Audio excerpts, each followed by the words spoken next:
Hello, ladies and gentlemen, and welcome to the Pittsfield Suns pregame show on the Pittsfield Suns Baseball Network. Now Braith with a 1-2 as this one's lifted into left center field. Going back as a center fielder. This one's going to go behind his head and 1 run will score. Running second now is going to be Kevin Donati, and he's going to be running third. Going all the way to second base is now going to be Janowski. He's going to stay put. No throw. And that is a 2 RBI 2-bagger by the second baseman, Brandon Janowski. And the Suns now lead it by a score 6-2. Now we're going to take you to the birthplace of baseball, Pittsfield, Massachusetts, and Paul Dowd Field at historic Wahconah Park. Here again, the payoff. High fly ball down the left field line. Going back here is Maduri towards the warning track. Gone! Pittsfield Suns tie up the ball game with a clutch 2-run homer by Connor Moriarty. Now here's your host for Pittsfield Suns baseball, Billy Madewell and Andrew Belargent.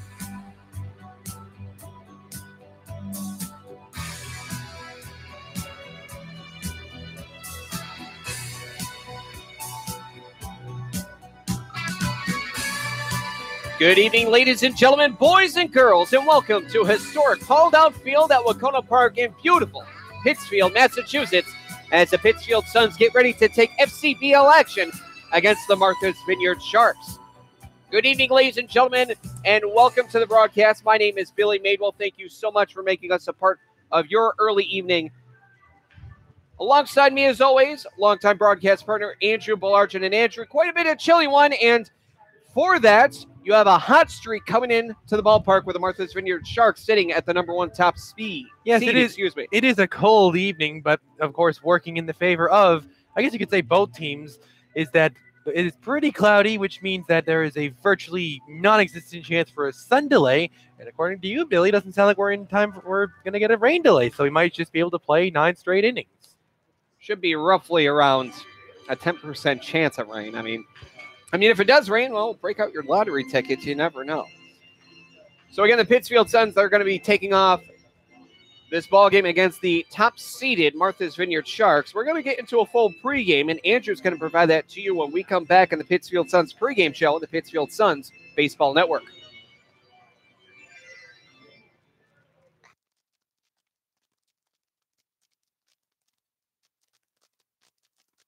The following commercial is sponsored by feedthepig.org, an organization devoted to helping you save money. We will not entice you with messages like lowest prices in town, dealer approved, certified pre-owned. Nor will we brag about our huge selection, enormous variety. We will offer no contingencies like see store for details. Legal exclusions apply. Because we simply want to help you spend smarter and save better. Log on to feedthepig.org. Find the benefits of saving for every stage of life. Brought to you by the American Institute of Certified Public Accountants and the Ad Council. Give yourself the gift of a comfortable retirement by setting some cash aside for yourself. Saving a little of your monthly income can be as affordable as the average holiday gift. If retirement is near, you'll want to start saving right away. If you're younger, begin saving now, and compound interest will help your retirement funds snowball. A great way to figure out how much you'll need to save for retirement is to learn how much you'll get from Social Security. Do that in minutes at www.socialsecurity.gov/estimator. Exercise is hard. So is maintaining a healthy diet. Of course, neither is half as hard as dying. Sadly, type 2 diabetes, heart disease, and stroke kill nearly 1 million people a year. Even sadder, most of these deaths are preventable with a few lifestyle changes, including regular activity, healthier eating, and not smoking. Talk to your doctor about your risk for type 2 diabetes and heart disease. And if your doctor recommends lifestyle changes or medication, listen. The reason so many die is because not enough are willing to change. You can stop it, starting right now. It's your life. Listen to your doctor. Eat better. Get moving.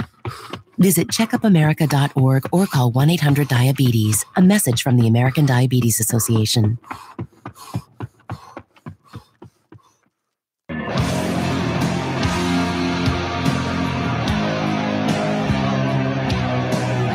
Welcome back to the Pittsfield Suns pregame show on the Pittsfield Suns Baseball Network. Before the Pittsfield Suns play against the Martha's Vineyard Sharks here visiting today, time to have a look around the FCBL to see how the rest of the league is doing. Those aforementioned Sharks head out things on the FCBL with a 10-1 record, having won 8 straight games. Meanwhile, the Bristol Blues follow them closely behind despite losing to the Sharks just yesterday with a 9-4 record. The Wahconah Rock sit in third at 7-5, 3.5 games back of the Sharks, having lost 2 straight. The Worcester Bravehearts have fallen under 500 after their most recent loss to be 6-7, but they're still good enough to be in 4th place.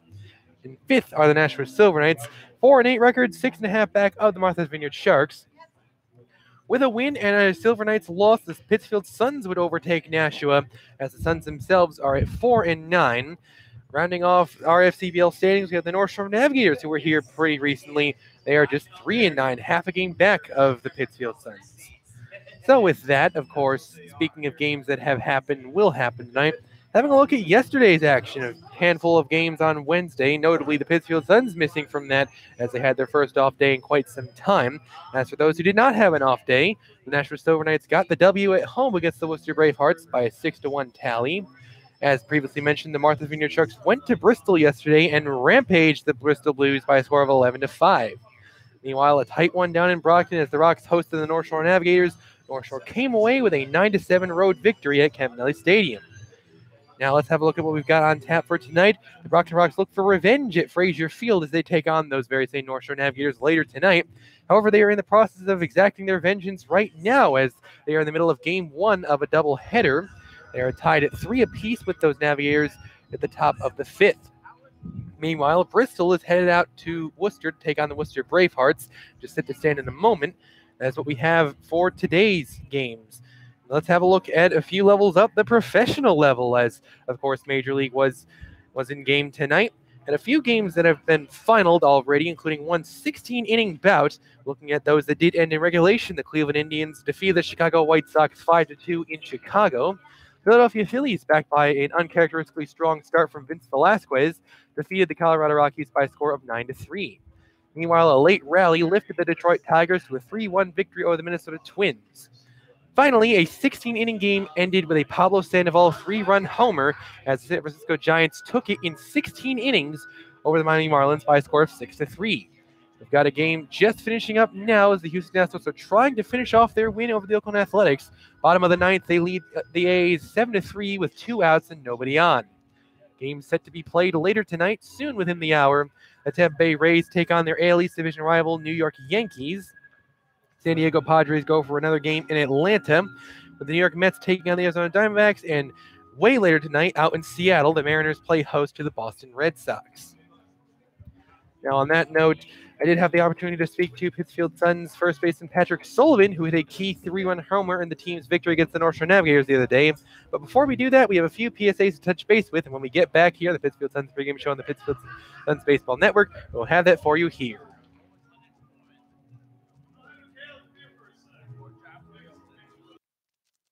Feel smokers about quitting. Tell me when you smoke and why you smoke. Eat, cigarette, kids, cigarette, dinner, another cigarette. One on my way to lunch, one after lunch. And another cigarette, and another cigarette. Have you tried to quit? Yes. I become angry. It ain't that easy. You can't just quit cold turkey. I tried. What would you do different? Actually having a plan and thinking it through. You have to relearn how to live your life without a cigarette in your hand. With the right plan, you can quit smoking. Free at becomeanx.org. X, a new way to think about quitting. Brought to you by X and the Ad Council. I have a passion for the environment. That's why I serve in the United States Coast Guard. We monitor commercial vessels, making sure our ports and waterways are safe and clean from oil or other hazardous material. We patrol our fisheries, protect marine wildlife and their habitats. With all we do, it's about protecting America. Were you born ready to protect America? Learn more at gocoastguard.com. Sponsored by the United States Coast Guard in cooperation with the Massachusetts Broadcasters Association and this station. Getting your child home safely. Tap your views together 3 times. Is just a click away. There is no place like home. But making sure your child is in the right seat is just one of the steps down the road to safer travels. I don't know how it works. Find the right seat for your little one's age and size. There's no better way to get home safely. Know for sure that your child is in the right seat. How can I ever thank you enough? Get all the facts at safercar.gov/the right seat. Brought to you by the National Highway Traffic Safety Administration and the Ad Council. Home safety is a family effort. Being safe and sound should be everyone's priority. In times like these, theft and violence can strike anywhere. Protect your family. Keep your home well lighted and always lock doors and windows. Installing alarms adds an extra level of protection. Never leave valuables in plain sight. To learn more about protecting your home and family, visit ncpc.org or contact your local law enforcement agency. A message from the U.S. Department of Justice, National Crime Prevention Council, and the Ad Council. Welcome back to the Pittsfield Suns pregame show on the Pittsfield Suns Baseball Network. Joining me today for today's exclusive interview is Pittsfield Suns first baseman Patrick Sullivan. Patrick, how are you doing today? Good. How are you guys? So thank you for joining me today, and of course, recently coming up to the team just a few days ago, making your debut just a couple nights ago against the North Shore Navigators. What is your first impression of this Pittsfield Suns baseball team? I think we've got a good team, a lot of good guys. I'm kind of just still getting to know everybody, but it seems like a lot of nice guys on the team, a lot of good players, so it should be a lot of fun. Looking at your game against the Navigators a few days ago, a couple hard-hit flyouts, of course, that towering 3-run blast. You displayed a lot of aggressive swings and showed off quite some decent power. So here early in your son's career, do you consider yourself to be a power hitter? Not really. I mean, I actually don't have a college home run at Georgia, so no, not really, but I put a pretty good swing on that one the other night, so that felt good. Yeah, so let's talk about that swing the other night. You did hit the key 3-run homer that sparked a massive 6-run inning that would be enough for the Suns to claim victory. Looking at that at-bat, take me through that at-bat, like your process, like what you were thinking during the at-bat and all of that. Yeah, I was just trying to get a good pitch to hit, get a pitch up, and he threw me a slider first pitch, and it kind of hung up in there, and I just put a good swing on it. So talking about that swing itself, off the bat, when you hit that thing and it eventually climbed over the wall, did you know off the bat it would be a homer? Were you a little bit in doubt? How did you feel once that ball left the bat? I had a pretty good feeling it was probably going to get out. I know I hit it pretty good, so yeah, I had a good feeling about it. So talking about you as a fielder, you are listed on the Pittsfield Suns website as an infielder, and I did introduce you to this segment as a first baseman, but as of course you did play baseman a few days ago. Where on the diamond do you feel most comfortable? I throw left-handed, so I really can only play first in the infield. So first base definitely is where I'm most comfortable. Looking ahead this summer on your time with the Pittsfield Suns, what would you say your primary purpose for you personally is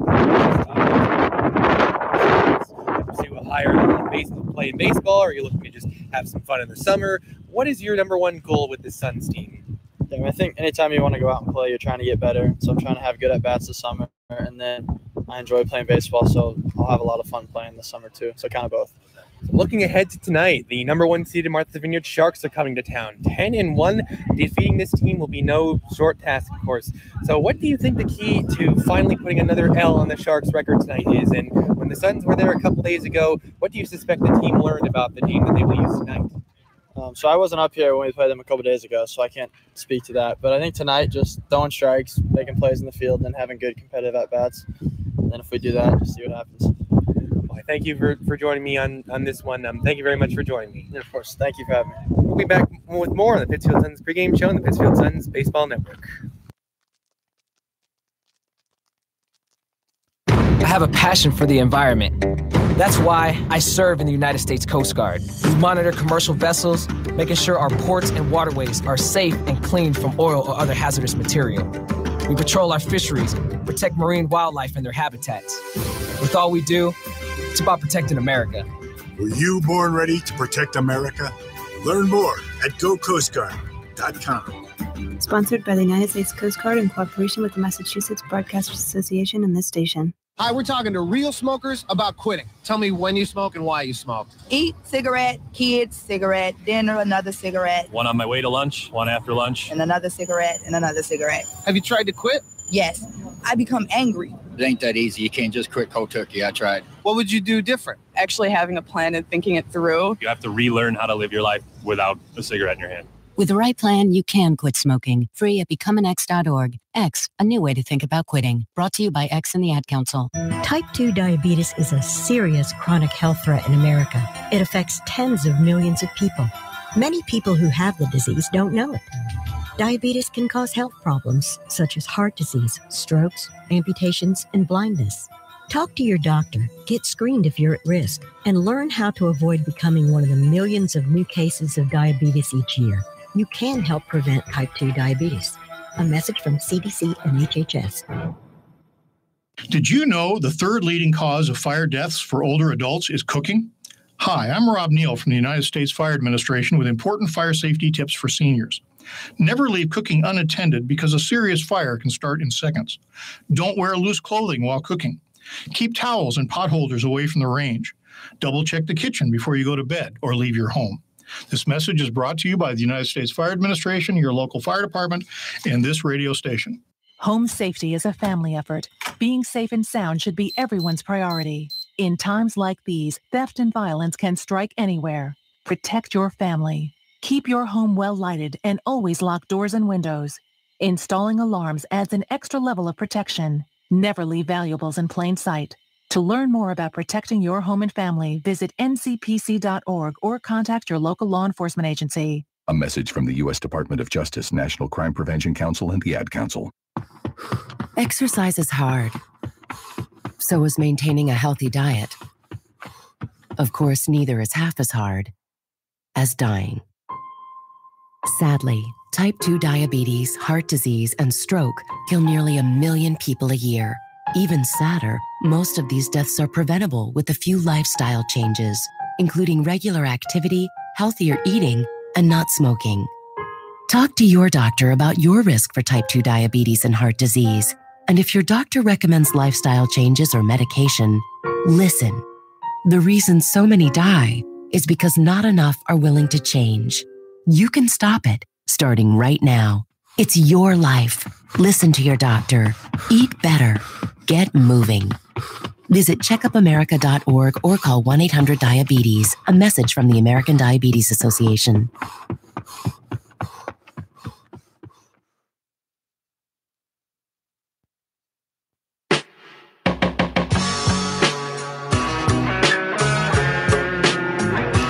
Welcome back to the Pittsfield Suns pregame show on the Pittsfield Suns Baseball Network. So with nothing else left to discuss tonight, it's time to delve into tonight's starting lineups. First off, we're going to start off with the Martha's Vineyard Sharks. And looking at the Sharks lineup, center fielder number 10, Colin Shapiro, takes his tax first, followed up by second baseman number 34, Connor Hull. Batting third behind the plate, number 40, Matt Oldham, followed up by the cleanup hitter, third baseman number 20, Maverick Latour, and that is quite the baseball name. Hitting fifth and DHing it for the Sharks is number 17, Brandon Stone, another good baseball name, followed up by the right fielder number 4, Luke Hartman. Batting seventh is number 30, Cameron Kistner. That would be batting eighth at first base, number 41, Hunter Romero. The order finishes up with the shortstop, number 29, Chase Muscalo. And looking at who the Suns have to respond to that lineup, it looks like it is the tried and true Pittsfield Suns returner, Jordan Mushin. And having a look at Jordan Mushin's line on the season, he's started in 2 games without particularly inspiring results, throwing 10 full, yielding 13 base hits on 11 earned runs, walking 4 and striking out 9, took the losing decision in both of those outings with a unsightly 9.9 ERA. And with that, let's turn it over to Mushin's team, Pittsfield Suns starting lineup. And here we have leading off for the second straight game, the right fielder number 6, Alexander White. Batting second and playing second is number 8, Pittsfield native Drew DiMartino. Followed up by another Pittsfield native, center fielder number 18, Chad Shade. Cleanup goes to the shortstop number 5, Brian McHale. Followed up by today's interviewee, first base number 38, Patrick Sullivan. DHing it for the Suns and batting sixth is number 14, Dylan Fairclough. Followed up by the third base number 1, Jack Klamovic. Batting eighth is left fielder number 4, Vicente Mendoza, followed up by the catcher number 19, Severino Simeone, who will finish off the Pittsfield Suns order. And who the Sharks have to place on the mound to face off against these 9 is number 18, Brian Ketchie. And with the Sharks as a whole pitching to a very good team line of a 3.45 team ERA, Ketchie contributes to that line in 3 appearances, 1 as a start, 7 2/3 hurled with 9 hits, 3 runs to earn, struck out 6 without a walk on the season, notably, 1 winning decision and a 2.34 ERA. He'll be ready to go to tackle this Pittsfield Suns lineup. And so, with lineups being revealed for both sides and everything else being discussed, I will now give forth to our play-by-play guy here, none other than Billy Madewell. Thank you, Andrew, for the full pregame analysis of what's going around the league, as well as at the top professional level. Well, we have some time here before first pitch. I do want to mention a couple things. The MLB chock full of stories. Indeed. A lot of stories. You have the Twins sending struggling infielder Miguel Sano, not just to the minors, but to Class A Advance Fort Myers, where their spring training facility is located. One thing, Andrew, the 25-year-old, he's my age. He is hitting .203 with 7 homers and 27 RBI in 37 games, but 66 strikeouts compared to just 14 walks. Listen to this quote that he placed. He said, quote, "I'm not mad. I'm happy because I know I'm struggling." And he, referring to manager Paul Molitor, "gave me an opportunity. There's no reason I can get mad," unquote. That is a professional and very mature quote for someone who is indeed struggling. Yeah, I'm not really sure how I feel about that. I mean, it's one thing to go all the way down, to go to AAA one season after he appeared in the All-Star game, but I'm very curious about going all the way down to Class A. And I'm not really sure if what Miguel Sano said accurately portrays what he feels, but I have to imagine there's got to be some type of maybe frustration or anger, maybe not anger, but definitely frustration at Sano's position. And here's the thing. I mean, 203 with 66 strikeouts is not at all a good line, but you go all the way down to Class A, especially a year after an All-Star, making the All-Star game is just baffling. I was very surprised to hear about that. Now, one of the main reasons for this, Minnesota also optioned outfielder Jake Cave to AAA Rochester. But this, it looks like for the return of Joe Mauer, who's been on the DL since May 18th with the next straining concussion-like symptoms. They're also going to make another move Friday to fill that second open spot, which looks to be Sano's spot. So right now for the Pittsfield Suns, we're just waiting for this ball game to get set and underway as the chalk lines are being filled. You also have multiple news stories, including one where Vince Velasquez with a no-hit bid earlier. And they did finish off the Rockies. I believe you said it was 6-3, was it? 9-3. 9-3, excuse me. Oh, still. Yeah, he went Vince Velasquez went 6 2/3 innings with a no-hit bid. He did give up 1 run in that inning, however, but certainly a better start from his last time out when he gave up 11 earned runs to the Milwaukee Brewers. So if you have him on your fantasy team, he redeemed himself for, the most part, Andrew. Well, on an off subject, my fantasy opponent had him during that aforementioned outing against the Brewers, so certainly not making me disappointed. And then finally for a new story, Ivan Longoria, longtime Tampa Bay Ray, then transferred over to the San Francisco Giants. It looks like he suffered a left hand fracture on a hit by pitch. Not good. Yeah, definitely not good. Longo has had a long career here in the MLB, and we certainly hope he can bounce back from this latest setback and continue to be productive as he's always been. You can see right now, just on the third base side foul line, they're meeting, well, not at home plate, as the chalk line gets to be set a little bit late, but for the person that is on the right, that is Jay Mendez. He is the skipper for the Martha's Vineyard Sharks. You have bases umpire Dustin Stetson and home plate umpire Andrew Gerard. Going to be calling balls and strikes today. And then to the far left, Matt Gedman. He is the head coach for the Pittsfield Suns. So for today, it is Champions Night, being sponsored by Malaria Incorporated. A lot of championship teams that are here and going to be honored. And for the Pittsfield Suns, something that they are also trying to be inspired by championship mentality with the youngsters currently on the field. They want to get one because, well, it's been a solid 21 years since their last championship, that being at Wahconah Park. It was 1997 championship for Pittsfield here at Wahconah Park. 21 years is long enough, but they really need to set things in high gear. Well, remember what Kristen Huss told me at the start of the season. We want the championship. So you know that's in the back of their mind, and it might even be a little bit more, but with tonight's festivities going on, honoring said championship teams. And then also you're looking at the 2014 FCBL champion Martha's Vineyard Sharks as well. And for that, again, they are the top seed once more. 10-1. 10-1. And they've already much better. They've already defeated the Suns team twice this season. Not here at Wahconah Park either of those times, but the Suns team knows what this Sharks team is about. The Martha's Vineyard Sharks, that was a road game series, the first series on the road that the Suns have seen in quite some time. This, however, was the first time that they spent the overnight on the Vineyard. And curiously, just kind of skimming over the Martha's Vineyard Sharks schedule this season, I've noticed that's happening a lot more just with the Sharks in general around the league. Like I've seen, like, the Nashville Silver Knights, much like the Suns, spent 2 straight days in Martha's Vineyard earlier this season. I've seen that the Sharks have, they have this 5-game home stretch followed up by a 4-game road trip, that type of thing. And I'm kind of glad that that's happening this season. And finally, if you're not a fan of the Martha's Vineyard Sharks, well, I'm going to have something good for you to look at least. I'm sure the majority of you out there have YouTube. There is a series on YouTube called Extra Innings with Bill Murray and Brian Doyle Murray. That's because the Martha's Vineyard Sharks are previewed on that series. It's part of the Facebook Watch series, and Bill Murray is the part owner of the Martha's Vineyard Sharks. So, having a celebrity owner has got to be nice, especially meeting him. And I actually saw a lot of those videos, actually all of them up to this point, with Bill Murray and Brian Doyle Murray.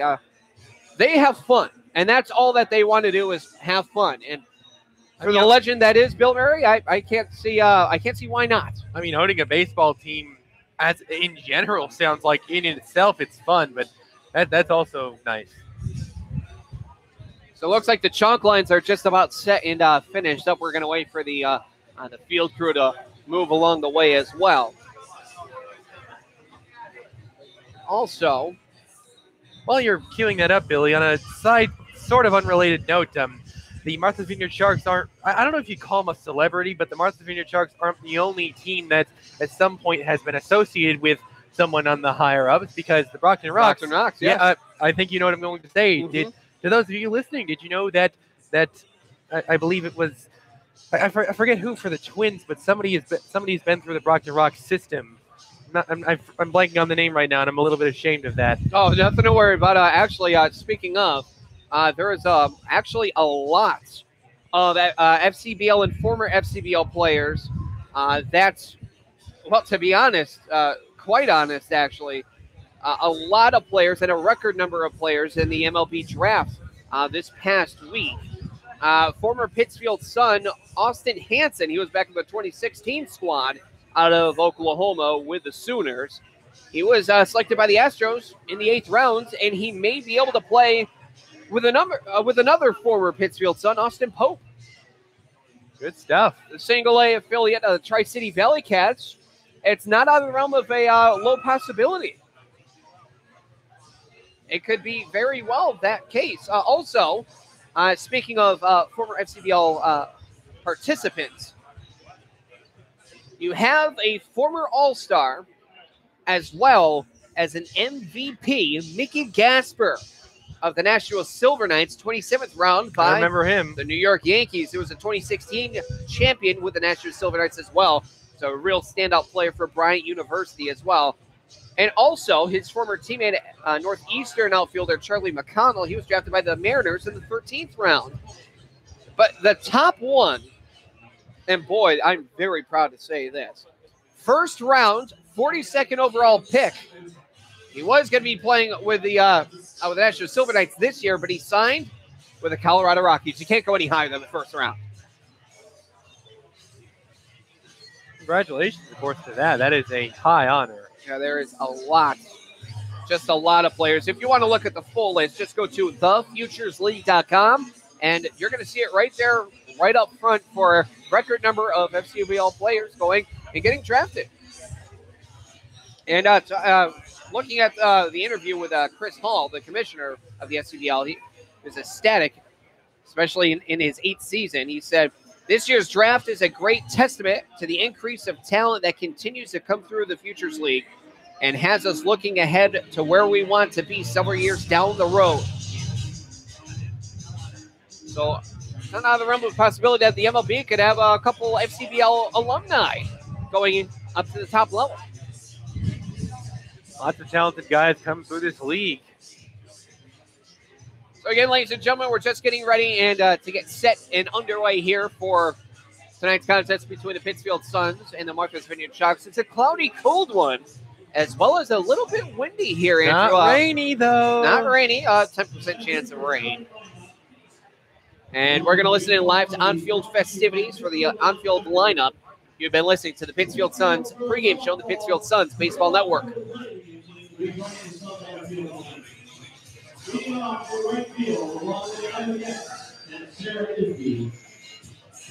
Alex White. At second base, rolling Troy Armstrong, Drew DiMartino. In center field, along with Isla Thurston and Alyssa Maselli, Chad Chase. At shortstop, with Delaney McKeever, Ryan McHale.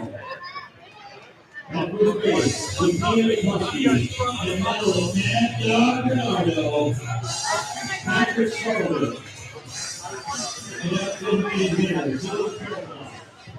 At third base, with Stephanie Sidrecki, Jake Rosenbeck. And left field, with Rena Bueno, Vicente Mendoza. Our catcher, with Mackenzie Holder. Severino Slavin, and lifeguard pitcher from Kansas State University, Jordan Lucas.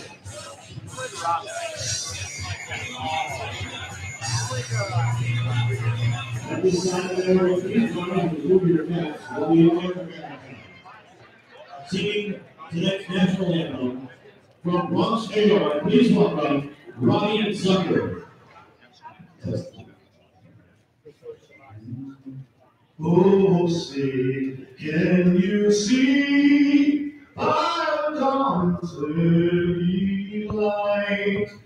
What's so proudly we hailed, and the twilight's last gleaming, whose broad stripes and bright stars through the perilous fight. Oh, the ramparts we watched were so gallantly streaming, and the rockets red of mountains steaming air, keep cruise through the night. Then our flag was still there. Oh, say does that star-spangled banner yet wave? Oh, the land of the free and the home of the brave.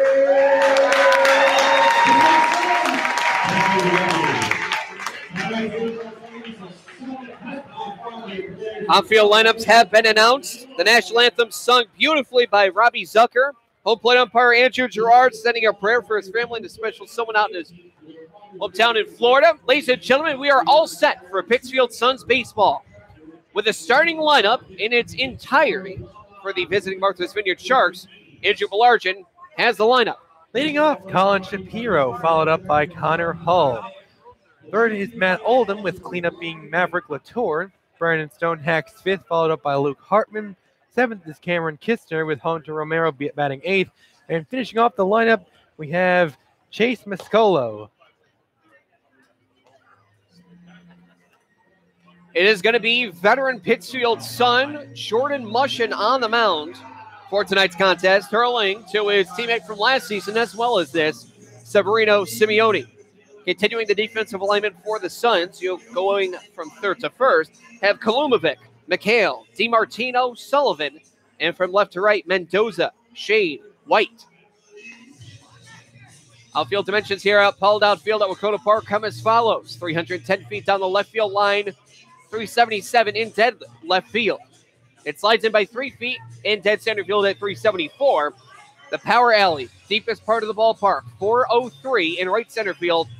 That slides in 98 feet on a straight line down the right field line at 305. Andrew, what's the one necessity the Suns have to do to put the second mark on the losing record here for the Martha's Vineyard Sharks? Well, I'm going to kind of loophole my way through one necessity and answer that with a complete team game. Like, this is a true challenge coming in tonight. They're 10-1 for a reason. This is a well put together team that warrants a well put together game. Now here's the first pitch of tonight's contest. That one is low. For a ball, count here is 1-0. This ball game starting off at 6:36 p.m. So it's a 1-0 count here to lefty center fielder number 10, Colin Shapiro. The next pitch, that one does clip the outside corner on a generous call, and the count now is even. 1 ball, 1 strike. Been a rough season so far for Mushin. This is a great time to redeem himself. The 1-1 well outside. Now the count here is 2-1. So a very windy day and a cloudy and cold one at that here at Wahconah Park. Here's the 2-1. Looks like the breaker ball slips and does not have a garnished full cycle on the spin. Shapiro slashing 504 games, 5 for 10 with a double and RBI, and, well, not quite 5 walks yet. He has 4 walks in the season. The pitch was on the outside corner, called strike. It's now full 3-2 to Colin Shapiro as Mushin has a side, winds, deals the payoff, and that one's fouled back. We'll go again from a payoff pitch. And if you're looking at Colin Shapiro in his mind right now, hey, I'm doing my job first batter, and I'm already getting a lot of pitches up there. This will be the 7th here to Mushin already. Here is payoff. This one, a line drive into left. Here comes Vicente Mendoza, and he's able to grab that one in left field for the first out of the inning. And that's where we see the wind impact the game on the first batter of the ball game. You know that had to have impacted the carry a little bit. In fact, I think that ends up biting Shapiro in the end because without that carry, I'm pretty sure that hits the ground for a base hit. But I do believe that we ruled a line out to left. But in either case, it actually will be a fly out. In either case, it's going to be a lucky first out for Mushin, the Suns defense. Curveball from Mushin to second baseman number 34. Connor Hall was up and in. And the count here is 1-0. Now the windup once more, and the 1-0. Inside on the hands, and he jabs this one foul to the third base side to his head coach. 1 ball, 1 strike with 1 man gone. Just getting underway here in Pittsfield. Martha's Vineyard Sharks, the top seed in the FCBL, the top dog, sitting at 10-1. Hall is actually listed on the roster as a pitcher, batting just 167. That's 1 for 6 this season. The 1-1 also in on the hands, but that one swung on. The pitch was a bit high, but he swings at it nonetheless, and it's fouled back. It'll be a 1-2 count. It's actually quite the gust here in Pittsfield. You have to wonder how it is contending with this heavy of a wind down there. Now the 1-2. Called strike 3. And he knew there was it. no doubt about it. It was just a late strike call, but I think for home plate umpire Andrew Girardi was like, wow, do I really need to call this one a strike? I think it was blatant obvious. First strikeout in the ballgame for Mushin. And I wonder, why didn't Hull hack at that thing on a 2-strike count? That thing is clearly, from the moment it leaves Mushin's hand, that thing is clearly clipping the zone. So why not at least sort of hack at it a little bit? More like engulfed instead of clipping the strike zone. Here's the catcher, number 40, Matt Oldham. And a first pitch inside corner, and he does grab that one on the black. Count is 0-1 on the fastball. Oldham, a .222 batter, just 2 games for the Sharks so far, 2 for 9. He does, however, have a triple to his name so far. Oh, very close pitch outside, just barely. If not, that was good at the knees. Now a ball, a strike, 2 gone here to Oldham. Already 2 stolen bags from Oldham this season. Well, this one is headed over to second on a 3-hopper. Throw over to first from DiMartino, and that will put an easy end to an easy inning for Mushin and the Suns defense. So in the inning, it's a 1-2-3 inning, so nothing doing. No runs, no hits, no errors, nobody left on. We now head to the bottom of the first as the Pittsfield Suns are due up with no score between the Martha's Vineyard Sharks and the Pittsfield Suns. We're going to get the starting lineup right now here for the Pittsfield Suns. Leading off, Alexander White, followed up by Drew DiMartino. Chad Shade swings third with Brian McHale getting cleanup. Patrick Sullivan hits fifth, followed up by Dylan Faircloth. Jack Kolomovic bats seventh with Vicente Mendoza hitting eighth. Severino Simeone finishes off the order. They'll go up against Brian Ketchy.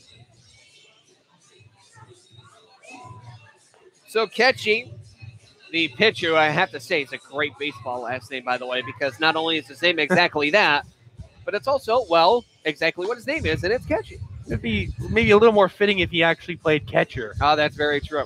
He's going to be hurling to Oldham, the catcher here for tonight's contest. Going from left to right, you have Latour, Mascolo, Hall, Romero, and from left to right, Kinsner, Shapiro, Hartman. For the visiting Martha's Vineyard Sharks, they are coming out in their road purple uniforms, white Vineyard, as well as the numbers on the left abdomen, both in white, embroidered with black. Same with the numbers on the back, white embroidered with black. Worth noting, the Brockton Rocks victorious in North Shore in a 7-inning game as part of being a doubleheader, 5-4. They also have white pants with a black seam down the sides, black cap, black brim with the Martha's Vineyard Sharky logo on the cap. The Pittsfield Suns coming out in their home white uniforms. Suns in black embroidered with yellow on the front, red numbers on the left abdomen. Black numbers embroidered with yellow on the back, white pants with a red trim down the side, black cap with a black brim and the Suns P logo. Getting set for the right fielder, number 6, Alexander White, leading off here for the Suns. White, 303, hitting 10 for 33 with a double, a homer, 3 RBI with 7 walks to 8 strikeouts. First pitch. Also stolen 5 bases. First pitch there on the lower outside corner. Called strike count here is 0-1. As the lefty Ketchy with the 0-1. This one foul tip back into the mitt in there. And now it's quickly 0-2 for Ketchy to White. And the windup from Ketchy. Pitch. They set up outside. Just missed. Good waist pitch there from White. Or to White, rather. Excuse me. So the count, 1 ball, 2 strikes. And the pitch. This one a hot shot into right field, and that will drop for a base hit. The right fielder there, Hartman, able to track it down and stop this one from going to the wall. So a great defensive play, albeit still a single here for White. Well, he does track that thing down, but I don't think it was going fast enough where it would have quite reached the wall. So I don't think a double was really doable for Alexander White on that play, but still very hard hit ball. Great way to head off the Suns offense. Second baseman number 8, Drew DiMartino, is batting second. Large lead here for Alexander White over on first. Yeah, stolen a team leading 5 bases this season. Pitch. Fastball outside corner. It does hit it on the black. Good pitch. As well as the location from Ketchy. It's 0-1. DiMartino profiling on a clip of 292, 7 of 24, double 4 ribbies with 3 walks to just 1 strikeout. There's the pitch. Curveball, this one down the left field line, but that one will trickle foul. And it's 0-2 once more for Ketchy. In fact, that 1 strikeout came last game, Billy, when I was mentioning he had gone strikeout list on this season. So we hope it will not repeat itself today. Well, you just said it, so it's, again, not out of the realm of possibility. If it happens, I'm getting up from my chair and buying some lottery tickets. Here's the 0-2. Again, trickled foul. The count here is 0-2.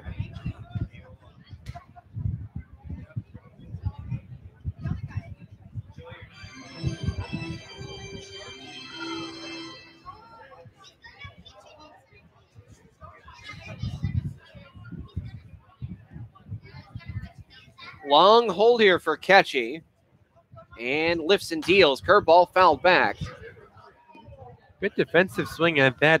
Didn't look like he had any real gauge on where the pitch was going to go, so he did kind of have to lunge at that thing, but I do believe that would have been a called strike.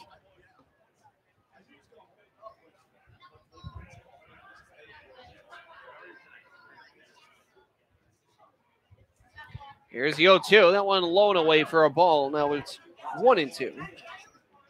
Good mix-up in consistency there, going high his last pitch and then trying to get him to swing it low that last one.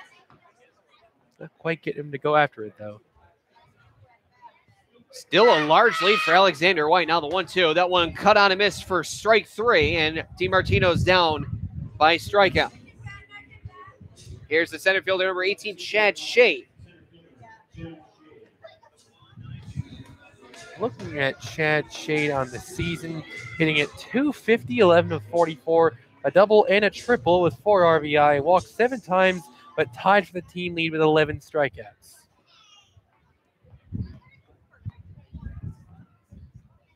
That one is a changeup. Looked good on the outside corner, but it must have missed low to Shea. The count here is 1-0.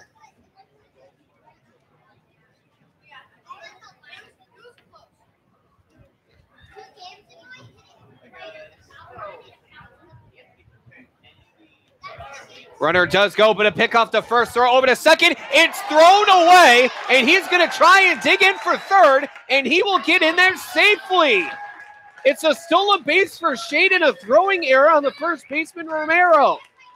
Tough play there. They had him sniffed out pretty good. Looks like they did have him in some type of rundown, but just a little bit too antsy on the throw to second, and not only does he take second, but he gets all the way over to third. Not really, I would imagine it's probably going to be an E3, but I'll wait on further ruling. Yes, it will. Thrown way away. So runner on third now for the Suns as they are threatening early. Catchy with a pitch.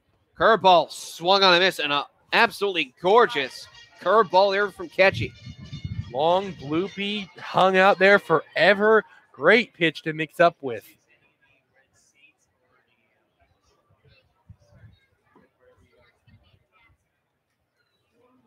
Here is the 1-1. That one drops low for ball 2-1. Andrew, going back to DiMartino striking out, and you said hopefully he does. And that reminds me of, I wasn't sure if this was today, earlier in the week, someone on Twitter for a Major League team said someone has a no-hitter through 6, and everyone was like, oh, you said no-hitter on Twitter. Boy. And, well, it blew it, so continuing the jinx, even they said, oh, jinxes aren't real.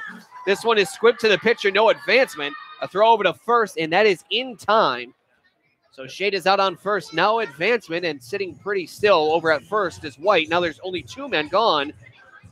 So shortstop number 5, Brian McHale, will try to do something about it. And Brian McHale has done something about it plenty of times this season, hitting .326, 15 of 46 on the season, has hacked a homer with 6 RBI, walked 6 times to just 5 strikeouts, and so he will try to bring the man on third home. Catchy has a sign and the pitch. Pop up into shallow left between third short and left. Third baseman gives way to the shortstop and just barely able to snow cone that one was Mascolo, and that will end the inning. In fair territory, that is a pop out. And again, just barely able to make the play. But for the Pittsfield Suns, they strand a runner over on third. No runs off 1 hit, 1 error, and 1 man left on base. We now head to the top of the second. Currently no scorer between the Martha's Vineyard Sharks and the Pittsfield Suns. You're listening to Pittsfield Suns Baseball on the Pittsfield Suns Baseball Network.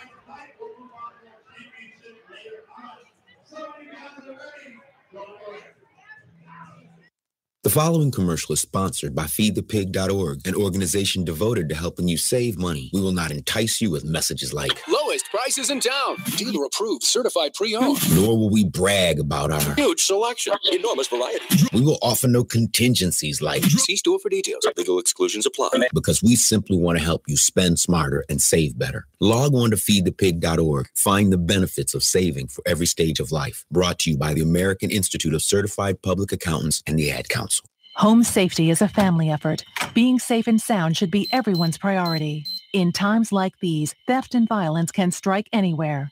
Protect your family. Keep your home well lighted and always lock doors and windows. Installing alarms adds an extra level of protection. Never leave valuables in plain sight.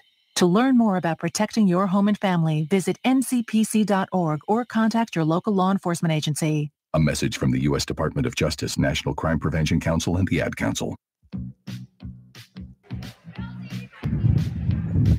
Top of the second and middle of the lineup, starting with third baseman number 20, Maverick Latour. He's going to be digging in to lead this one off in the second. Here is the first pitch from Mushin. Shatters his bat, and it goes into play. Third baseman there throws over to first, and it's off the glove of the first baseman. So that was just a broken bat. Third baseman has to charge all the way over near the shortstop side and still getting in there safely for Maverick Latour. And I believe that one is going to be ruled a hit. I believe he would have been there safely. An interesting call at that, but if that holds, that will actually be Latour's first hit on the season. 4 hitless games, going 0 for 13. He did walk 6 times and scored 3 runs in those times, however. Now they got to get the bat out of play. It went onto the netting. So here's the DH number 17, Brandon Stone. That play still is under review, so no official word. I wouldn't think it would hold up, but I suppose we'll just have to see if it holds. Pitch. Generous call, and it does hit the outside corner here to left-handed hitting number 17, Brandon Stone. He's the DH. Stone, a .273 hitter, 6 of 22, driven in 3 runs on 1 walk, striking out 7 times.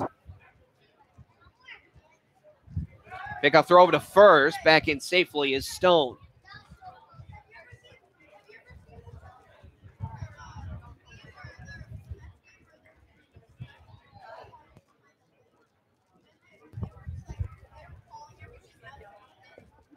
Here is the 0-1, slapped off of the plate to the third baseman, Kalumovic. Only 1 play to make. Throw over to first in time. Shortstop goes around to the third base side, so Latour cannot advance. So that is a 5-3 putout.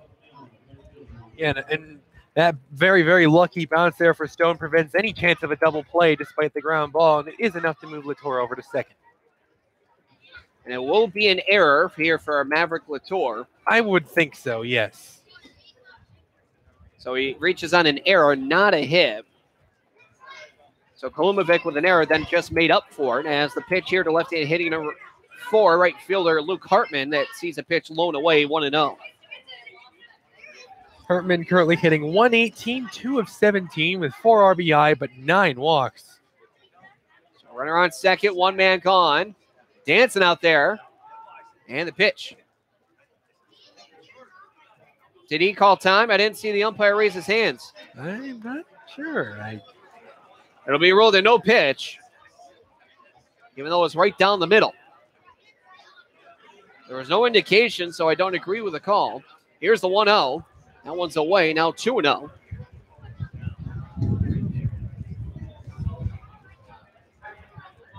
And a windy, chilly, cloudy day. I also wonder how the wind helps each pitcher's impacts each pitcher's location. Lashin checks second as right now Latour dancing out there. Now a step off. Latour garnishing a good job at least to getting ahead of Mushin. Shortstop maybe going to set up a pickoff attempt. They will not. A 2-0 is outside for a ball. Now 3-0. Simeone currently behind the plate.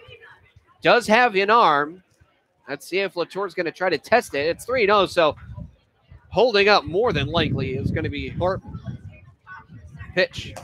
And he does hold up and gets a 4-pitch walk. That's his 10th walk on the season. Certainly a patient hitter towards the bottom of the Sharks' order. Now the left fielder, number 30, Cameron Kinsner, will dig in.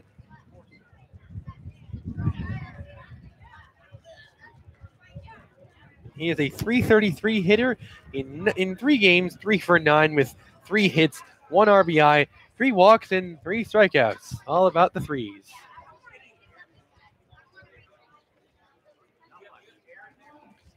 So runners on first and second with 1 gone. Here is the pitch. That one right down the middle, called strike with a fastball.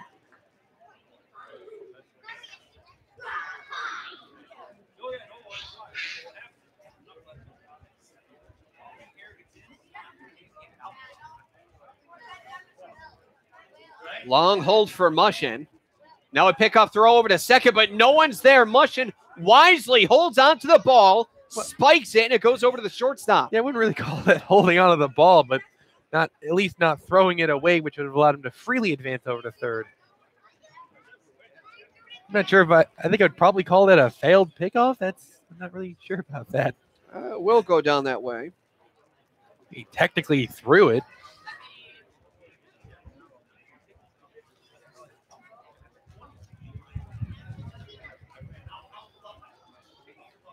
Here is a pitch. That one fouled off. And the count here now 0-2.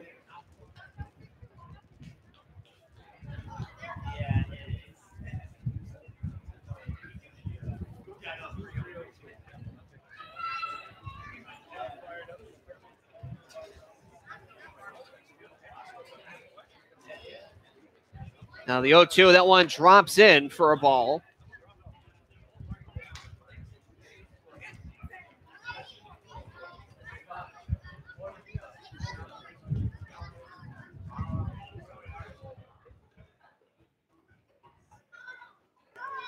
Runners on first and second. Only one man gone. A throw over to second. Again, testing Latour out there. Lucky that throw didn't get away.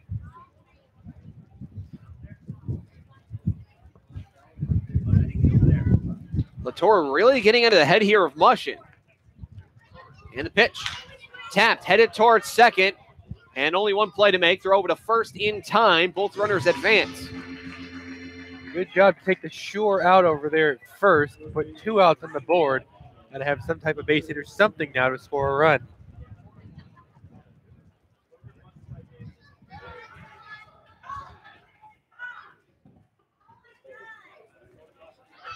Not hit hard enough. That was what stopped the double play. First baseman number 41, Hunter Romero, now digging in with 2 men gone, but 2 men in scoring position. Romero having a tough time at the plate this season, hitting just 71, 1 of 14 with a double. Simeone able to stop that one with a backhand stomp as it kicks up some dirt. Count is 1-0.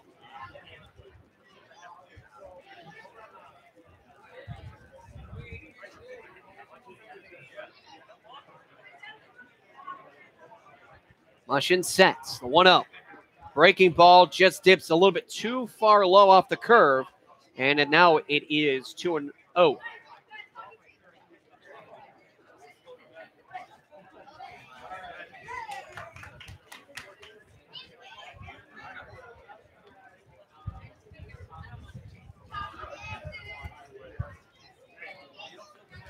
Now the 2-0, this one hit over towards first. Sullivan has it, throws over to Mushin, and in time over at first, ends the threat. So in the inning, no runs off, no hits, 1 error, and 2 men left. Through 1.5 innings of play, we head to the bottom of the second. No score between the Pittsfield Suns and the Martha's Vineyard Sharks. You're listening to Pittsfield Suns Baseball, the Pittsfield Suns Baseball Network. Type 2 diabetes is a serious chronic health threat in America. It affects tens of millions of people. Many people who have the disease don't know it. Diabetes can cause health problems such as heart disease, strokes, amputations, and blindness. Talk to your doctor, get screened if you're at risk, and learn how to avoid becoming one of the millions of new cases of diabetes each year. You can help prevent type 2 diabetes. A message from CDC and HHS. Hi, we're talking to real smokers about quitting. Tell me when you smoke and why you smoke. Eat, cigarette, kids, cigarette, dinner, another cigarette. One on my way to lunch, one after lunch. And another cigarette, and another cigarette. Have you tried to quit? Yes. I become angry. It ain't that easy. You can't just quit cold turkey. I tried. What would you do different? Actually having a plan and thinking it through. You have to relearn how to live your life without a cigarette in your hand. With the right plan, you can quit smoking. Free at becomeanx.org. X, a new way to think about quitting. Brought to you by X and the Ad Council.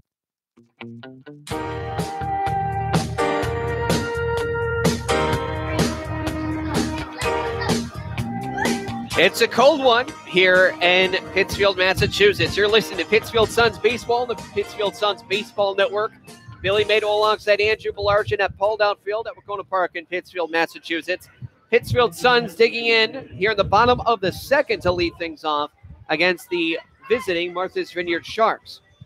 First baseman number 38, Patrick Sullivan, is going to lead off this inning. A great debut 2 days ago as he's only played in 1 game. And in that 1 game, he went 1 of 4 with a strikeout and a 3-run blast. That all part of a 6-run fourth to defeat the North Shore Navigators. Here's the first pitch, lefty to lefty. This one swung on, squibbed over towards second. Bobbled there by the second baseman, throw over to first, and the first baseman drops it. Oh, man, how discombobulated is that? There is no way Sullivan would have beat that throw, so I would figure that's probably going to be some type of error. I would guess an E3 on the handle, but I'll wait on further ruling. But you could really give an error to both men, but sure you have to hand it to one. The bobble by Hull, but it's the drop by Romero that will stick. That's an E3, and Sullivan sits over on first. Second error already on the first baseman, Romero. Here's a pitch. Breaking ball in there. A called strike to DH number 14, Dylan Faircloth. Looking at Faircloth's line, 234, hitter 11 to 47, a double and 9 ribbies with 4 walks. leads the entire team put together with 5 hit by pitches and has also struck out 5 times. Here's the 0-1 outside for a ball. Now 1 ball, 1 strike. And hopefully this time when you say it, hopefully it does not continue. Talking about DiMartino's strikeout in the first, and hopefully not another hit by pitch here by Fairclough. Because last time you said it, well, leads the entire team put together 5-3. I believe he leads the league as well. I would assume so. This one squibbed over to Gedman, who bobbles it, but is able to make the grab. Good play, Skip. Former left infielder and Matt Gedman. That's what it's like. Except without a glove. He hasn't lost his touch. He doesn't need a glove. I would say flashing leather, but more like flashing skin. Yeah, exactly.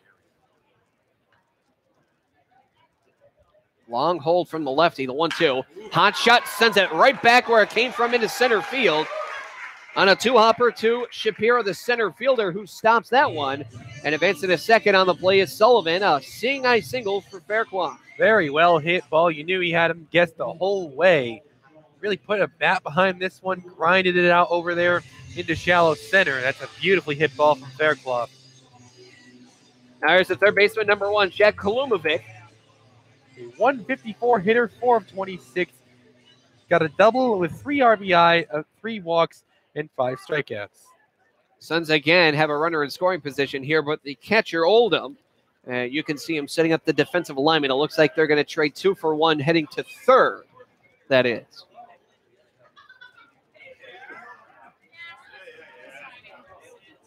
I won't say what I'm thinking, but I will say it afterwards, and I will be honest. Time is called by Kalumovic. Too much of a long hold from catching. A very slow-paced game here by both pitchers, Mushin and Catchy. It's working out for them so far. No runs on the board yet.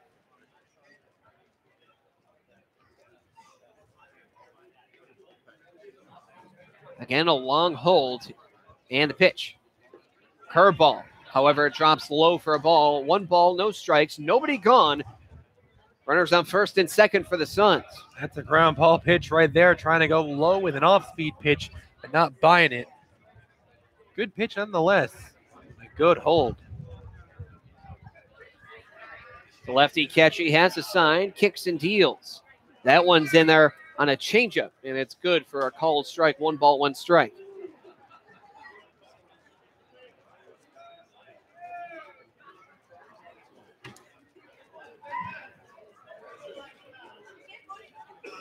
Long hold here for the pitcher. Now he sets. A check on second twice. 1-1. Swung on, fouled off left field side, and that one was going to go on to play. That one's going to be a free souvenir for a youngster over there.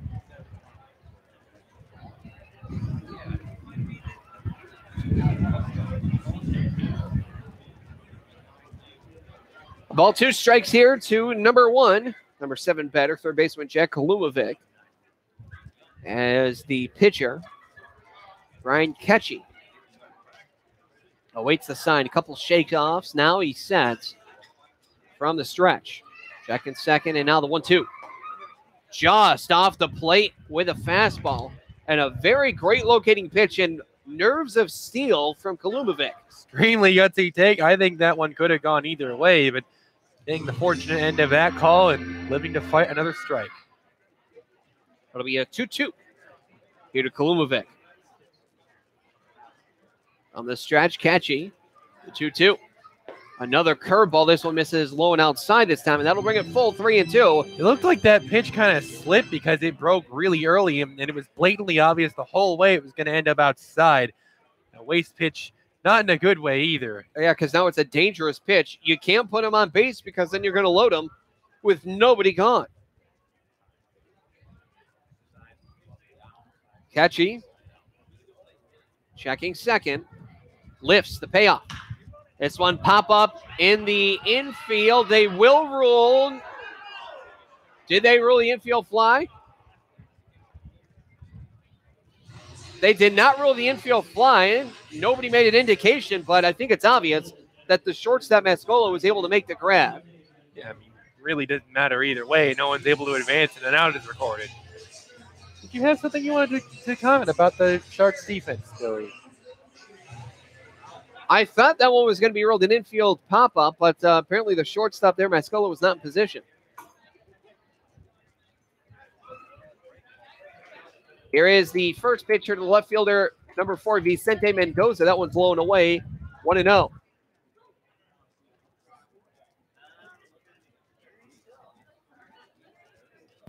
Oh, that's right, Andrew. I totally forgot about what I was going to say. I was expecting Kalumovic to actually bunt and put 2 men on into scoring position with 1 man gone, as this one's a hot shot, and it's stopped by the second baseman, and nobody is there.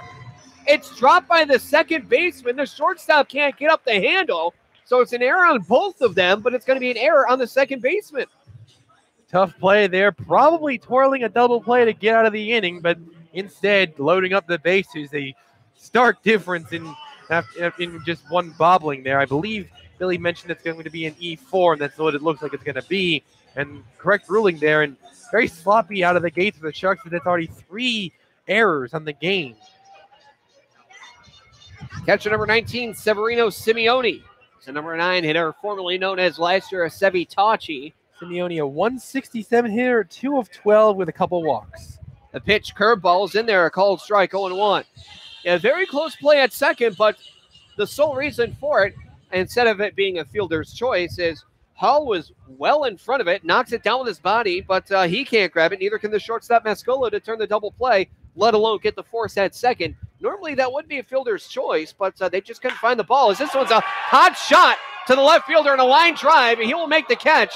A throw home is going to be cut off, and sliding in is going to be Patrick Sullivan, who scores on a sacrifice fly, of which is actually a line out, but still a sacrifice fly here for Severino Simeone. The Suns are on the board 1-0. There you go. Get the ball in the air and let your runner on third do the rest. Simeone doing just enough of that, and that puts the Suns on the board here in an important game against the number 1 Martha's Vineyard Sharks.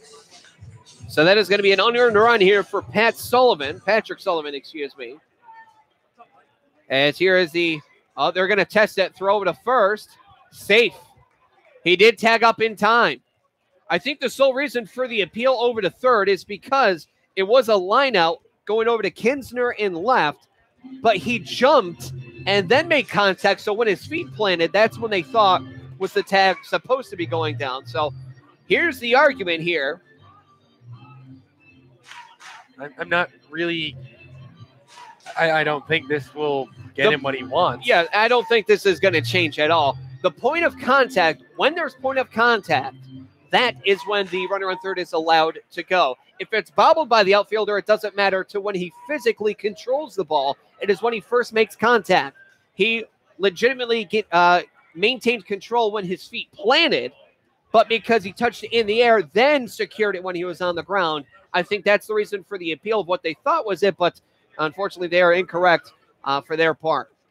This one's a hot shot third base side, and there's going to be a step on third to end the inning. So Alexander White, just a quick ground out force out on a fielder's choice, 5 unassisted. That will end the inning, but not before a sacrifice fly gets the Suns what they want. 1 run out, 1 hit, 2 errors, and 2 men left on base. We now head through 2 full innings to the top of the third.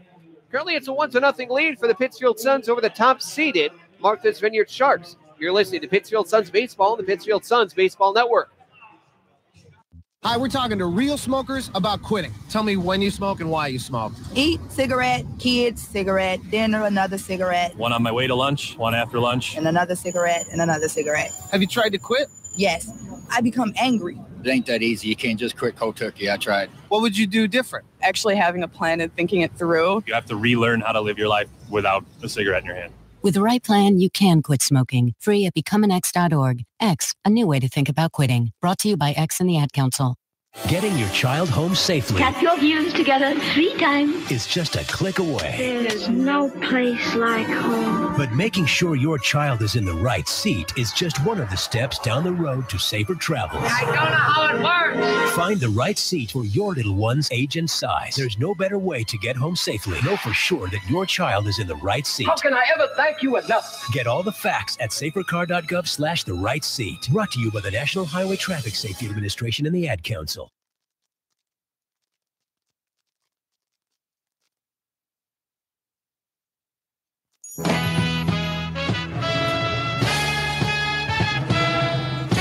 Here's the first pitch to the shortstop, number 29, Chase Muscalo, and he fouls that one well back, and that chips up some wood on the backstop, and the count here is 0-1.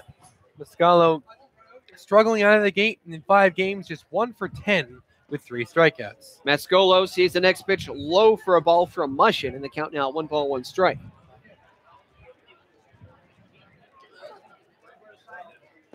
This one waved at and missed as he swings right through and Mushin with a great locating pitch. And now it is 1-2.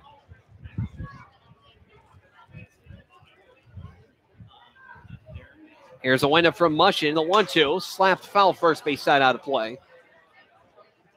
And we'll go again from 1-2 set.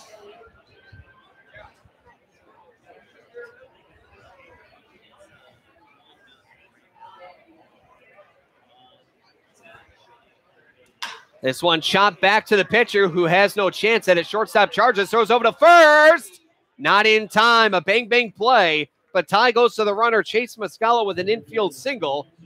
Mushin really just not able to get to, and that's actually the first hit of the ball game for the Martha's Vineyard Sharks. Hard to really get on Mushin too much for that. Very, very, very weak contact. Stays in the infield, but Muscalo running out the throw by inches, able to make his way over to first with an infield single. So here's the center fielder, number 10, Colin Shapiro. He flew out to left to begin the contest as he sees the first pitch high over the plate, 1-0.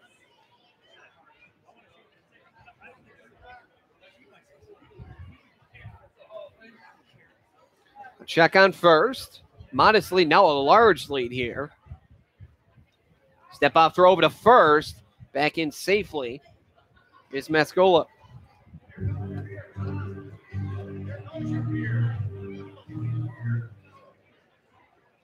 Mascola again, a large lead. And the 1-0. Just misses low over the plate. Looked good from here, but apparently just low. Now it's 2-0. As here's the wind starting to come through. You know it. It's been pretty consistent all game long. Here's a 2-0. That one right in there. Cold strike. 2 balls and a strike. Really pounded it in there. I'm surprised there was no swing there from Shapiro. Probably looking for a ball 3, but got a little bit too patient. Another pickup throw over to first. Barely in time. He gets back. Not messing around there. Muscalo lucky to get onto first. With getting there in the infield single, almost lucky to get back. He's taking a huge lead. The 2-1, a high fly ball to deep left field. Going back is Vicente Mendoza on the dead run, is able to make the grab. Great grab there from Mendoza. The wind really contributing to that thing carrying. Mendoza not fazed by it, able to track that thing down and prevent any type of advancement. So now it'll be the second baseman, number 34, Connor Hall. He struck out looking on a 1-2 pitch. And about the most obvious strike 3 call that could be on that one, I might add.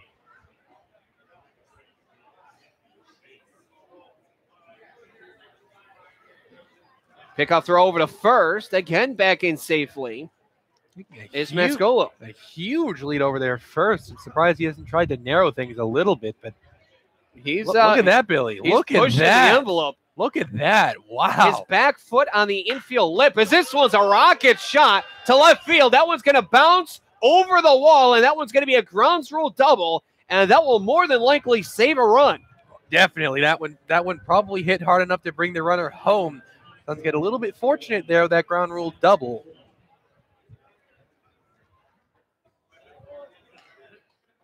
And now here's the catcher, number 40, Matt Oldham. And with one man gone, they have the tying run 90 feet away and the go-ahead run in scoring position. Lucky to not yield their run, but to tighten things up a bit or it might get worse. So the first 2 innings, Mushin only gave up a runner that reached on an error and a walk as this one's headed over to third. The play at home, and they got him by a mile. Great awareness there by Kolumovic. Great awareness indeed, and like you said, Billy, they had him easy, preventing yet another run from coming across. What a play. So it'll be a 5-2 put out. Over to third is Connor Hall. Over on first now is Matt Oldham, excuse me. Now the outlook looks dramatically better now with just one runner in scoring position and one away. So a great throw from the third baseman, Kalumovic, who had the throw, and he had him dead to right. I don't want to call it a base running blunder by Mascolo, but I think you should have read that one a little bit better. Definitely, that one was not hit very hard. Stayed in the infield easily. Would have definitely been in his best interest to hold up at third. Maverick Latour sees a first pitch right down Broadway, and that one's in there, called strike. Team Mushin being very aggressive in the strike zone. Sharks have not really been able to capitalize too much. Now the 0-1 curveball, that one just misses low. And now it's a ball and a strike with two men gone. And now instead of the tying run and go-ahead run in scoring position, tying run is still on third base, but the go-ahead run is all the way over at first. Mushin, a 1-1. Hot shot hit over to Kalumovic once more. A throw over to first in time, and that will end the inning. Fantastic defensive inning from him over there at third.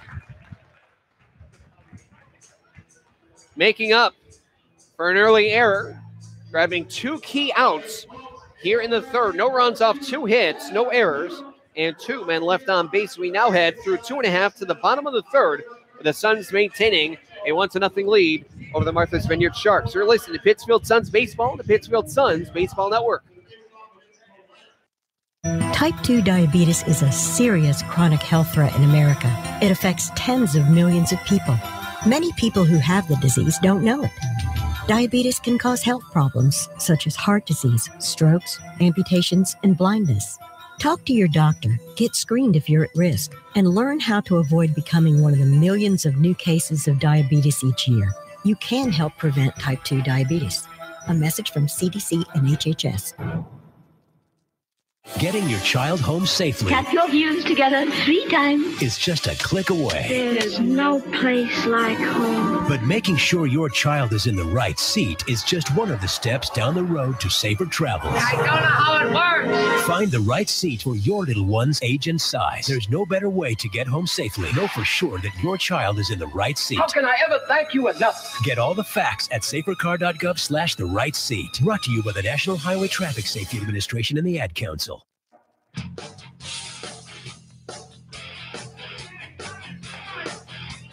Bottom of the third here for the Pittsfield Suns. Great defensive plays by the third baseman, Jack Kalumovic, preventing the tying run from coming aboard on what would have been, if he threw over to first, an RBI ground out. So he maintains the 1-0 lead, and here's second baseman number 8, Drew DiMartino. He struck out swinging his first time up.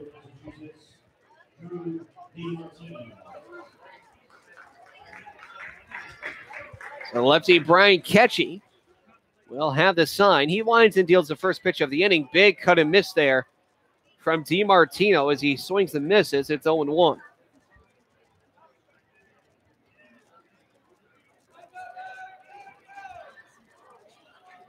Getting the sign, Ketchy, slow pace. Here's the windup and the pitch well outside off the fastball.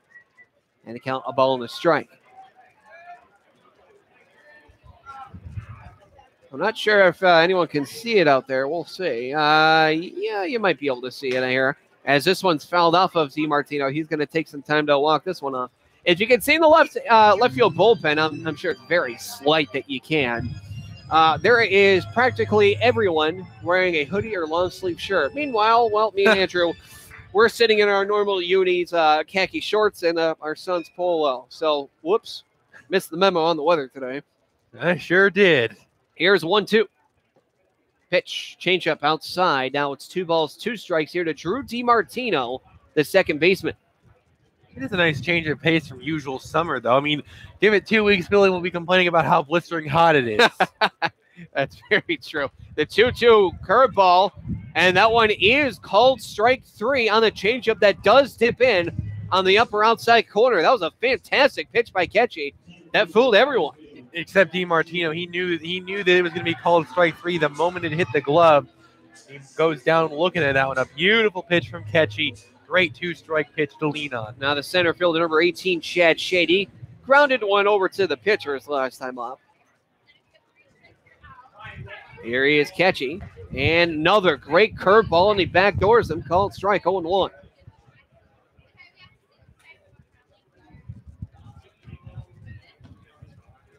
And the pitch. Hot shot. That one's going to dip into right field. No chance there for Hartman, the right fielder. So Shade aboard with a one-out single.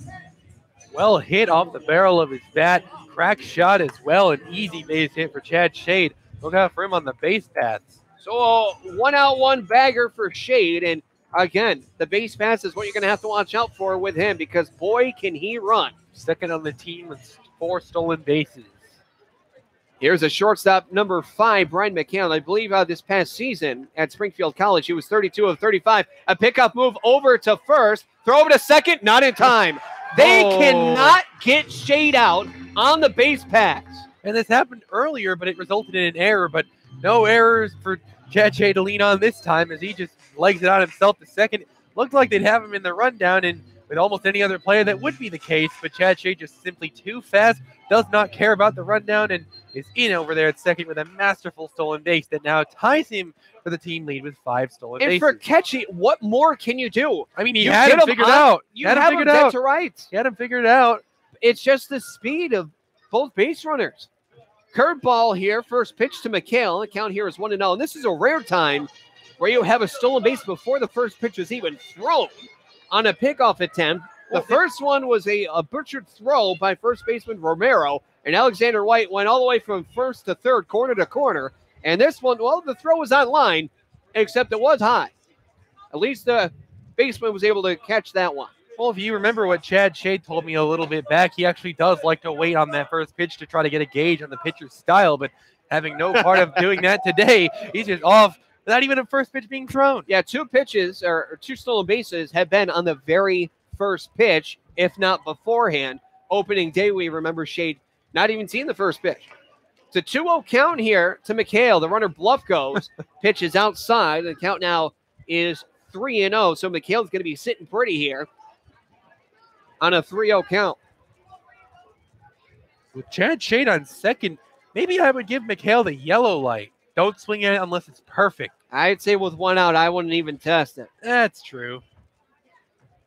Here is the 3-0. That is right in there. Called strike. And a little bit of a flare. I saw that, yeah. Flare out there from Andrew Gerard. Showing a little bit of flare on this very cold day. You got to get fired up somehow. I thought of it as more like a, oh, come on, that's a called strike. I'm not even going to make the full motion. Now a step off, and Shade is absolutely torturing Ketchy mentally. It's a number of bluff goes, and that little skit right there. Torture is a perfect term. Hall creeping up over on second base. And the pitch. Low for a ball, walks him. And you can give the assist to Shade on that one because he is in the head of Ketchy on the base pass, and with 1 man gone, you still have to worry about him. That's actually the first walk given up by Ketchy to this point in the ball game, and as you said, Billy, great job from Chad Shade base running since he got on base. Not just with a swipe back, but like you said, with the bluff going and just the messing with Ketchy there on the mound. That really contributed to McHale being able to draw that walk. So here's first baseman number 38, Patrick Sullivan. He reached on an error, scored the only run of tonight's ball game so far. Here the pitch, curveball, that one way low and away. It's a 1-0 count. From the stretch, Ketchy has a sign. Checking second at Shade once more, and he kicks and deals the 1-0. Popped up third base side, and I believe that will go on a play.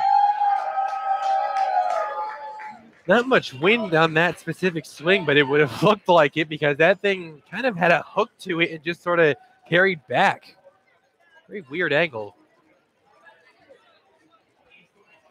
So it's a 1-1 count from Ketchy to Sullivan. 2 lefties going at it. And the 1-1. Outside off the changeup. Now it's 2-1.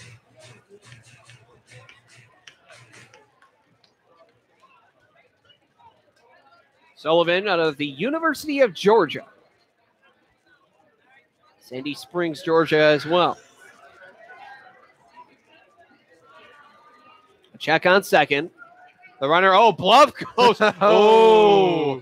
I know that you were able to do that the first time, but I don't think he would have had that much success for this time going from second to third as opposed to first to second. So if there was a throw move. There was a throw on a second. It looked like Shea would have slipped down because he kind of like was going to bluff and then sort of lunged back like, oh no, he sees me, you know?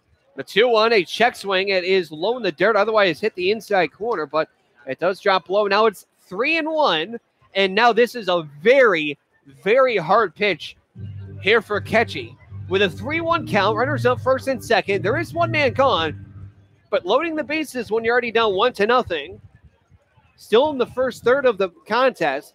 Not yet middle innings, but very hard pitch upcoming. A 3-1. Hot shot, high fly ball, center field. Initially misjudging the air with Shapiro on the dead run. He collects it, and now tagging up on second is going to be Shade, and he goes from second to third. Very smart base running by Shade.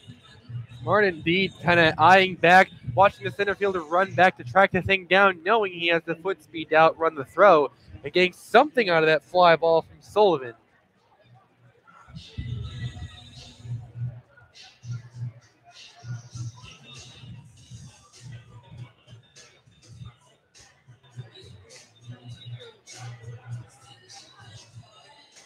So here is the DH number 14, Dylan Faircloth. He's got a single to center field. There's runners on the corners, 2 men gone. And the pitch. High and away for a ball count here is 1-0. It would have been good for a waste pitch, but I don't think McHale is even going to test it at this point with a 1-run lead, 2 men gone, and runners on the corners. That would be highly doubtful that he attempts that. You know, definitely not. It would be a kind of a bad time to do that. But a good lead nonetheless here from McHale. Now a pickoff throw over to first. Jogging, if that, back in safely is McHale. We're like shuffling. Yeah, exactly. Yes.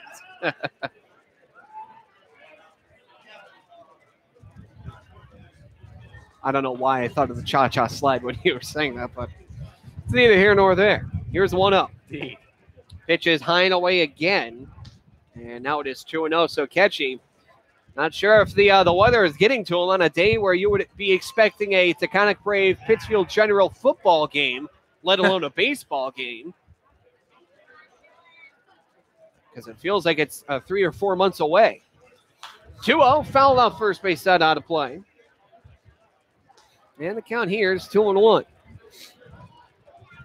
Yeah, for a day where we think that we'd be out in dead center field in the El Bianchi press box that you see behind the 374 marker in deep center field. In a football game, it's got the weather for an October, maybe early November game. Pitch. That one is... No, they ruled a balk. They ruled a balk. They said that his leg twitched, and that's a balk in the Suns.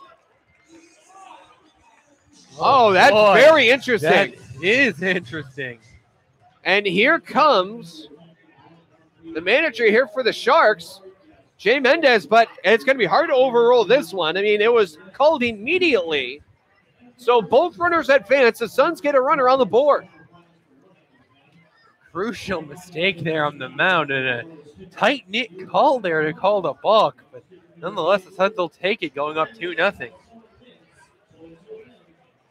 So runners still in scoring position. Jay Mendez obviously not happy with the call. I didn't see the leg movement. I don't believe there was a quick pitch because he was going from the stretch. And here comes a bases umpire, Dustin Stetson. But Andrew Gerard not giving the call there to Jay Mendez. He's not liking the call. This is the second argument that we've seen from Jay Mendez. First one, he had a little bit more, I don't know, merit. Reasoning and merit. Yes, reasoning. That's the word I was looking for. Than this one. You're not really going to get a balk call overturned. Well, we have seen in the MLB where a balk call, there was a manager that did overturn it with the umpires, but that was because there was no balk, and then it was a balk. That was on a quick pitch. 2-1 is grounded foul, and Edmund says, I'm going to save my hand for later. He's not going to even attempt at that one. It's a 2-2 count. A run comes in off a balk. So Shade is in from third, and advancing from first. The second was Brian McHale. It's a 2-2 count. 2 men gone. 2-0 Suns. And a runner on second in Brian McHale. Deuces are wild for Brian Ketchy, who sets from the stretch. Check second, the pitch. Way inside, gets away from the catcher, and advancing to third is McHale. You've had a balk, you've had a stolen base. That was a pickoff attempt over at first, then a stolen base with that. And now you have just a wild pitch. What more can you need? The rough inning defensively for the Sharks. A needless run coming to plate. Maybe even a second one on the way. We'll see. It's a full count pitch. 3 balls, 2 strikes, 2 men gone. Suns lead it by a score of 2-0 against the team with the top record in the FCBL, the Martha's Vineyard Sharks. Here's a payoff. Hot shot. Fair ball into right field. A run's going to come in Faircloth. Is he going to test it? Yes, he is. He's going to dig into second. The slide. No slide. And he's in there safely.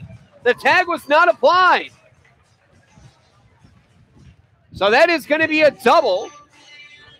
A 2-out, 2-bagger for Dylan Faircloth with an RBI tacked on.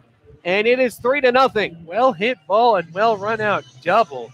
Very hard hit ball down the foul line. Just hit well enough for Faircloth has the opportunity to leg out a double. Now the whole infield is going to come in here, as it looks like a catcher without most of his gear on is heading out there. They're going to try to warm up the pitcher, and I mean that in full sense of the term. They're going to try to, warm someone up. Everyone is cold out there. So the third baseman, number 1, Jack Kolumovic, will dig in after Faircloth replaces McHale over on second. A very, very cold day. And I'm saying this as someone that's hot-blooded. I mean, I love cold weather, but not in shorts and a tee. Or in this case, a polo that's short sleeve, but still.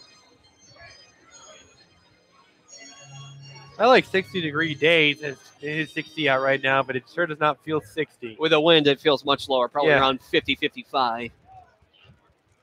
In the low to mid-50s, I would say, after the wind. It's got to be about 10 to 15 miles an hour for the wind. Kolumovic, pop out to short as the last time up. Averaging 16 miles an hour about now. How about that?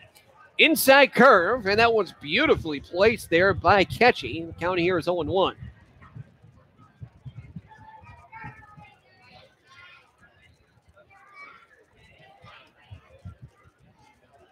Wind blowing.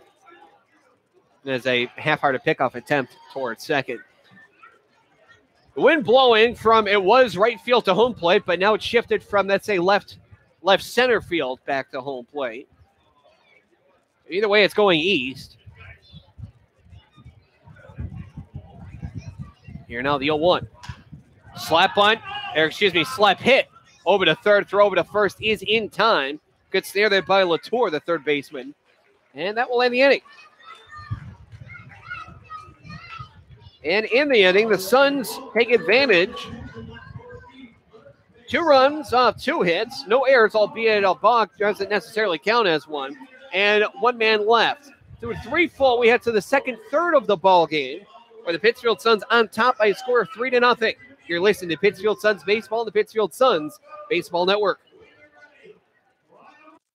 They're your friends. They're your neighbors. They're even famous entertainers. They're teachers. Okay, class, settle down. Open your book. They're scientists and astronauts. They're hams. They're 650,000 strong, and they're just like you. Earning your amateur radio license is easy. Just contact the American Radio Relay League at 1-800-326-3942. Give yourself the gift of a comfortable retirement by setting some cash aside for yourself. Saving a little of your monthly income can be as affordable as the average holiday gift. If retirement is near, you'll want to start saving right away. If you're younger, begin saving now, and compound interest will help your retirement funds snowball. A great way to figure out how much you'll need to save for retirement is to learn how much you'll get from Social Security. Do that in minutes at www.socialsecurity.gov/estimator.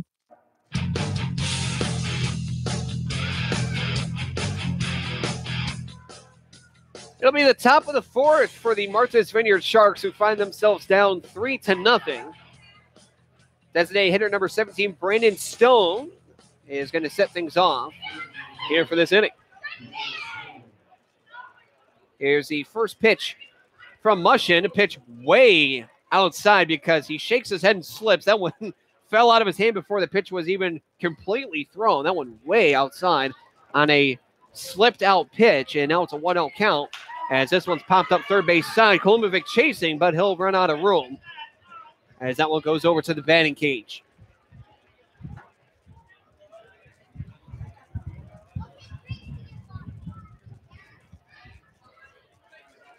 Mushin has a sign, and the 1-1. Fastball beautifully placed high and away, swung on a miss by Stone, who's expecting another breaking ball. It does not connect. It's 1-2.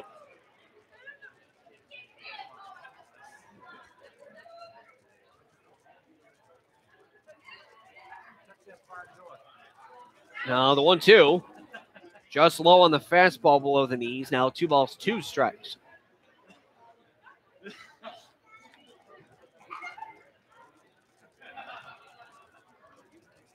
Here's a 2-2. Cut on a miss for strike 3. Beautiful fastball for Mushin. Little look around the FCPL real quick. As previously mentioned, the Brockton Rockets victorious against the North Shore Navigators by a score of 8-4. Right now, the Worcester Bravehearts lead the Bristol Blues 4-0 top of the 4th. Game 2 of that doubleheader between Brockton and North Shore just getting underway now. Bottom of the first, no score. So here's right fielder number 4, Luke Hartman. Sees the first pitch in there against the lefty, low and inside corner. And the count is 0-1. The 0-1. Waiting for a strike call. We won't garnish one as this one looked good from here. Not sure where it missed. So I'll say right down the middle for a ball. Must have been low, I guess. As the 1-1 fouled off third base side. A ball, 2 strikes.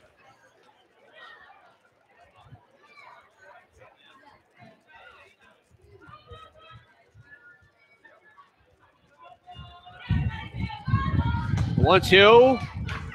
Again, not sure where it missed. That one looked beautifully placed on the outside corner, but it's a ball somehow. A called ball, we'll say. And the 2-2. Shatters, I think, his bat.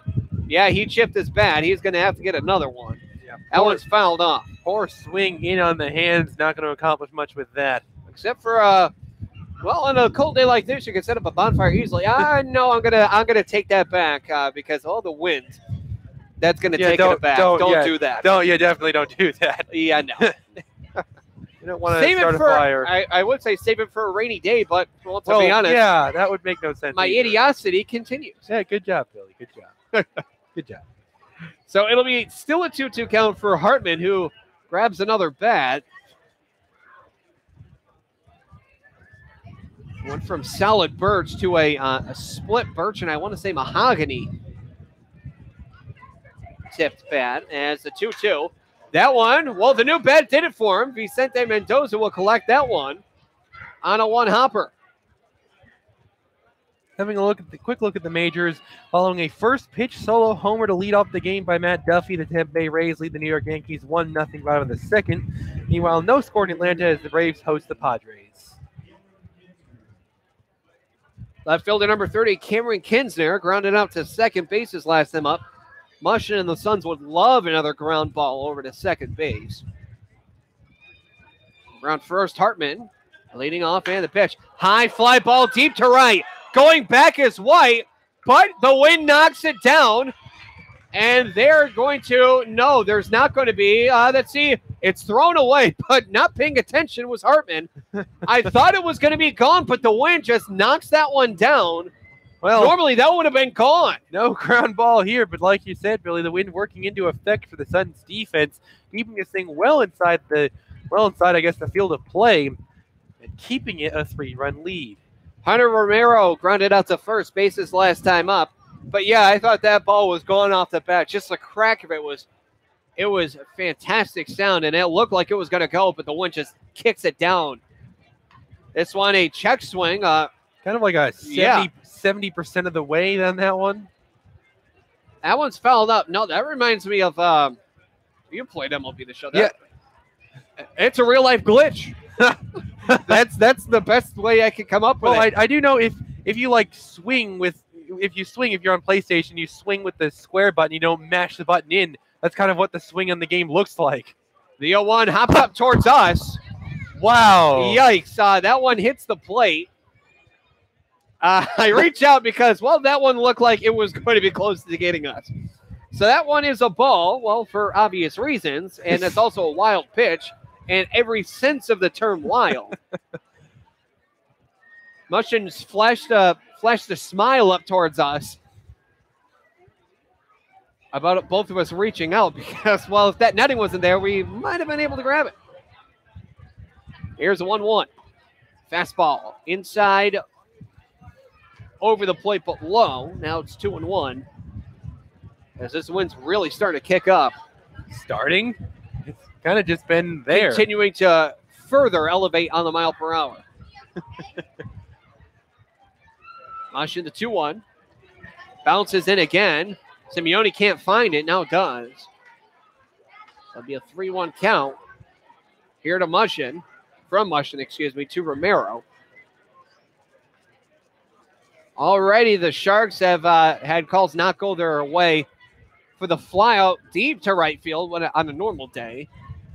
Hence the word normal. I'm talking about Wahconah Park, that is. Would have been a home run. Here's a 3-1 inside and up, and that one is going to be a 5-pitch walk to Romero, so they get the call there. And here's a shortstop, number 29, Chase Mascolo. Single to short on an infield single, just past Jordan Mushin his last time up.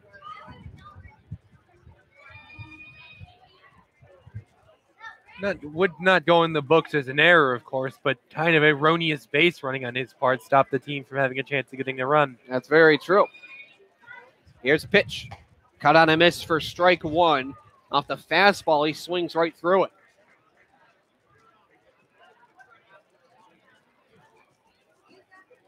Mushin in his third season with the Pittsfield Suns. Third and final, that is.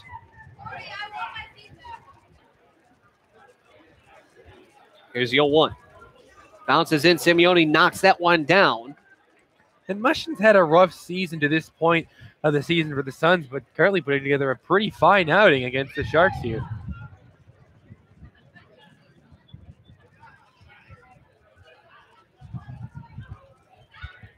Here is the 2-1, a hot shot into center field, and they are going to hold him up last second.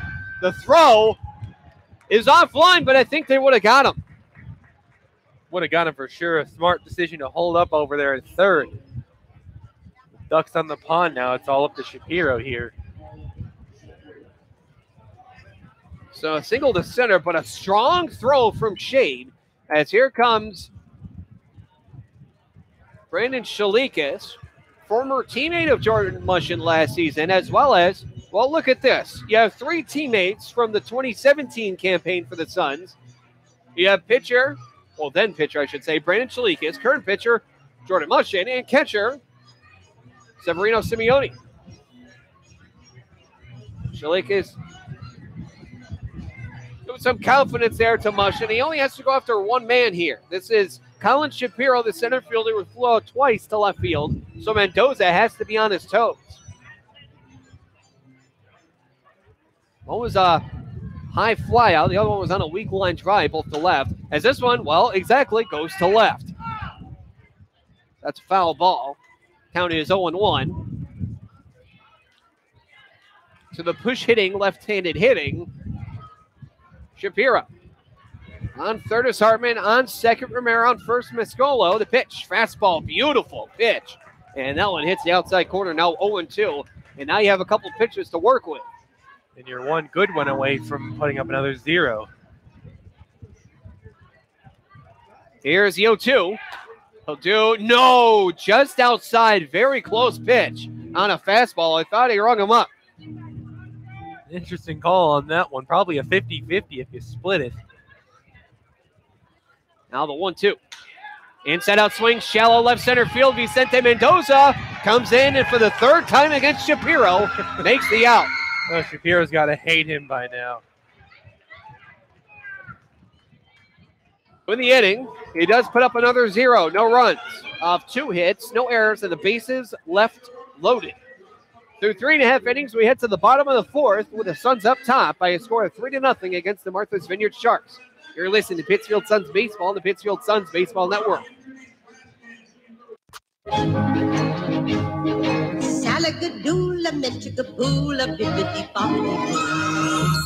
You must be your fairy godmother. Yes. It doesn't take a fairy godmother to tell you that the right fit means everything. Good heavens, child. You can't go in that. Children under 4'9" need to be in a booster seat because they aren't ready for adult safety belts alone. Many parents miss the important step of booster seats. Maybe you better explain things to him. Booster seats raise your child up so that a safety belt designed for adults will fit and protect them properly. Oh, that does make a difference. Remember that 4'9" is the magic number, and get your little pumpkin there safely in a booster seat. Hop in, my dear. Oh, thank you. And like Cinderella, you can live happily ever after. It's like a dream. A wonderful dream come true. For more information, visit boosterseat.gov. This has been a message from the U.S. Department of Transportation and the Ad Council.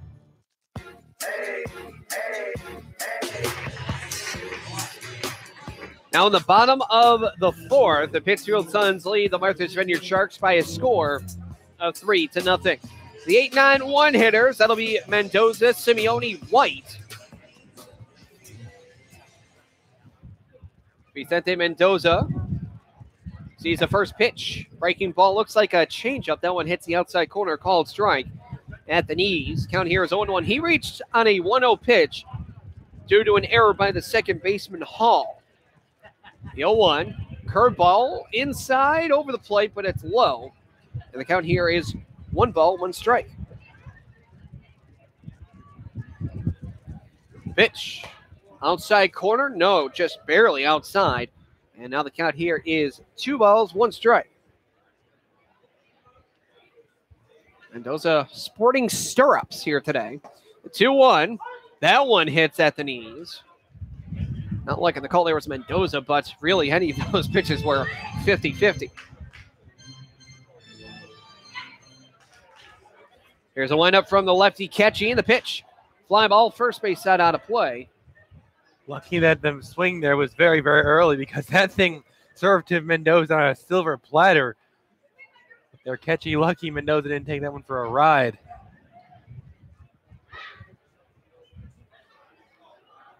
Having the sign, the wine, the deal. Cut on a miss for strike 3. Just a fastball that Mendoza could not catch up to and make contact with. And I don't blame him switching up from an off-speed pitch to that fastball, which is very, very, in fact, fast. Difficult for Mendoza to adjust to, and he fails to do so. Catcher number 19, Severino Simeone, no official at-bat, but 1 plate appearance sees a sacrifice fly to left. That was more like a sacrifice line-out. First pitch, that is low for a ball. The count here is 1-0. For that sacrifice fly back in the second, that plated Patrick Sullivan for the first run of tonight's contest. And the next pitch, that one is a curveball, does hit the inside corner. A ball and a strike.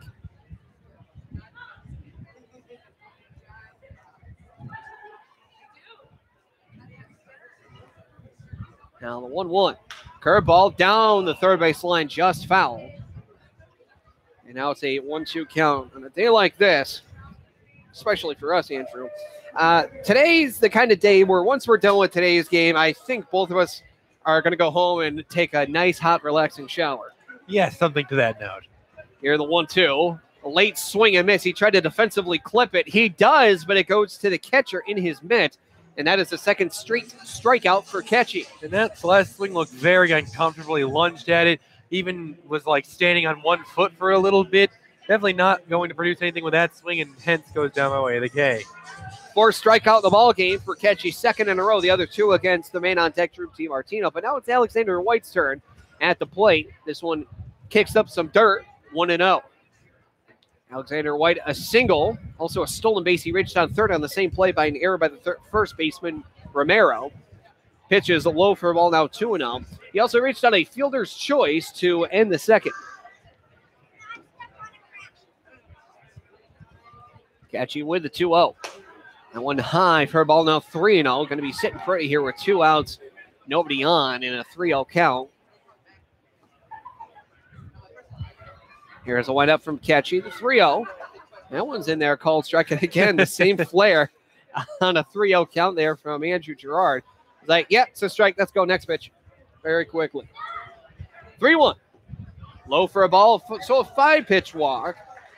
And here's the second baseman, number 8, Drew DiMartino. He's been down by both ways of the K thus far. Just to go down like a drop third strike or something along those lines, and they'll have struck out for the cycle. Oh, yeah, that's right. Or pass ball, either way. But wild pitch, pass ball, reaching on first, off a strikeout, same thing. It's like hitting an inside the park home run and a home run actual. Here's pitch. Outside for a ball. Looked like a pitch out, actually. So DiMartino, the count here is 1-0. Well, Alexander White, prior to today, did lead the team in steals, and he is taking a pretty noticeable lead over there at first.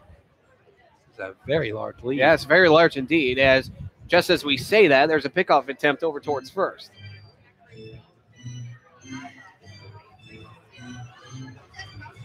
You can definitely tell it's a large lead when the back foot is towards that infield lip, and that's exactly what White has. And the 1-0. High fly ball to right field. It's carrying. Going back here is Hartman, and he will make the grab. That will end the inning, so a little bit of drama on the final out.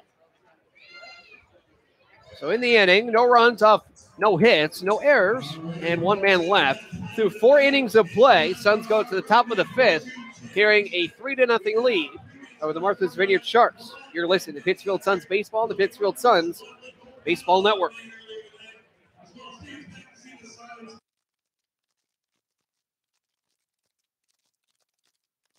So here's my cell phone number, my husband's cell phone number, and here's the number to the grandparents. The number of the restaurant we'll be at, it's just down the block. And I told the neighbors you were here, so if anything happens, anything at all, don't hesitate to call. And what's your cell phone number again? I don't think I put that in. Honey, what? Honey, he'll be fine. Okay, let's go. I know you're right. The odds of a babysitter calling 911, 1 in 1,400. The odds of a child being diagnosed with autism, 1 in 150. You know the odds of autism. Now learn some of the signs. No big smiles or other joyful expressions by 6 months.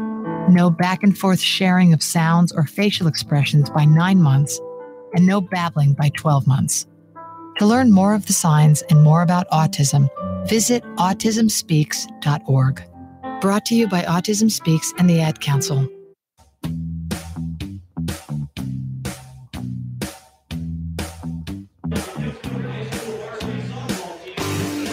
Here now on the top of the 5th. And Futures Collegiate Baseball League action. That'll be the 2-3-4 batters, Hall, Oldham, and Latour. And for Hall, his last time up, a line shot that did skip over the wall for a grounds rule double and left. First pitch is a fastball right down Broadway, and it's in there, called strike. 1-0.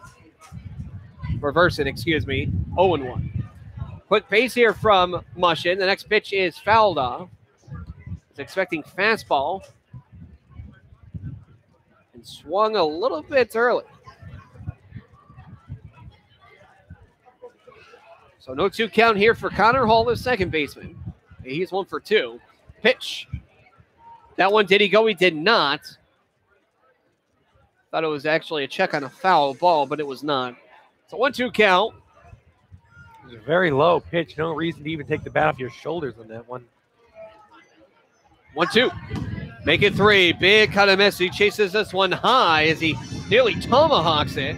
That's a strikeout. Very, very poor at bat there from Connor Hall. Really never got his footing on that one. He hit one pretty hard in the 3rd inning and trying to go again after this one, but just got too aggressive. And as a result, down by way of the K. Both ways of the K now down our Hall. That is the 3rd strikeout for Mushin. Twice against Hall, the other one for Brandon Stone. This is the catcher, number 40, Matt Oldman. It's 0-2 as he reached down a fielder's choice. Again, first pitch. This one actually a changeup right down Broadway. And the count is 0-1. Dangerous pitches. This one is fouled off third base side. It will go out of play.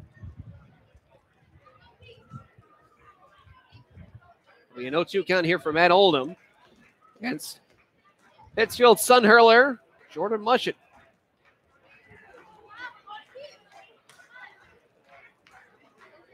Now the 0-2. This one, open-ended swing, and on the run is the shortstop. And able to grab that one. McHale with a great grab on a dead run. Fantastic grab at that. Of course, you have to figure the wind is kind of carrying it a little bit. McHale having to go into sixth gear a little bit sooner than he'd like, but he does so and makes a great catch for a base runner. That was a half-hearted line drive pop-out over to short. Here's the third baseman, number 20, Maverick Latour. He's 0 for 2, reached on an error.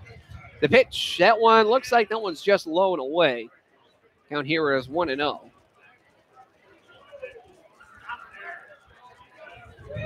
Next pitch, again, right down the middle. Called strike, 1 ball, 1 strike. And I'm surprised at this point in the game that the Sharks aren't looking at those pitches right down the middle and taking them for a ride. Here's the 1-1. That one just, I don't know where it missed. Well, they've been doing that all game long, Billy. They've had a very patient take-first strategy all game long, and really hasn't gotten them anywhere. 2-1, overthrows this one, low and away. And now the count here is 3-1. Looks like we do have a couple people listening in. That's our family members of the Pittsfield Suns currently watching. I believe and the next pitch, that one's low and away for a ball. That's a 5-pitch walk for Maverick Latour. And that'll be the DH, number 17, Brandon Stone. He's 0 for 2 with a strikeout.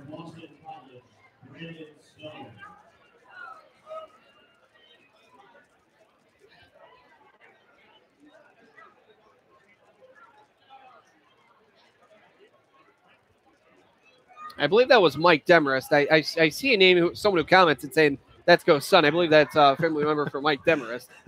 Here's the first pitch. Inside out swing, and that one very questionable swing on how it happened. I don't know. He did make contact, sure. Yeah, but he swung and his hands nearly impaled him in the stomach. And he also nearly hit his kneecap with the bat. His swing was so twisted. I have no idea how he made as hard of a contact as he did on that one. Let alone any. Mushet has a sign, and the pitch, no pitch. He called time. Yes, he did. No pitch. It's the second time we've seen that. Well, this time, not as subtle as last time. Clearly calling timeout this time around. It's an 0-1 count. Pitch would have been outside. As the 0-1. That one, a cut and miss there from Stone. Fastball. It actually looked like that was actually fouled off. Yes, it was fouled off, and it went into the mitt of Simeone. So that's 2 straight fouls here from Brandon Stone. And Mushin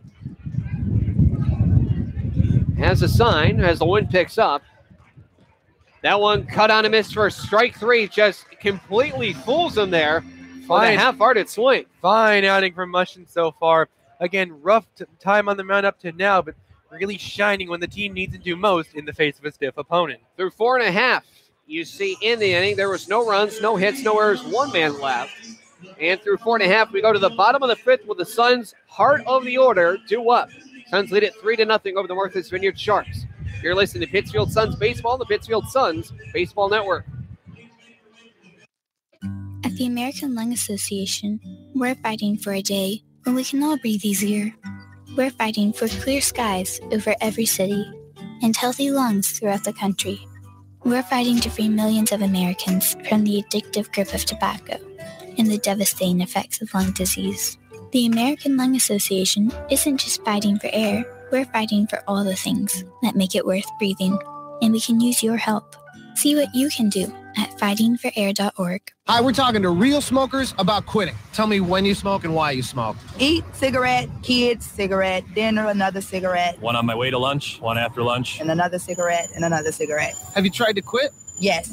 I become angry. It ain't that easy. You can't just quit cold turkey. I tried. What would you do different? Actually having a plan and thinking it through. You have to relearn how to live your life without a cigarette in your hand. With the right plan, you can quit smoking. Free at becomeanx.org. X, a new way to think about quitting. Brought to you by X and the Ad Council.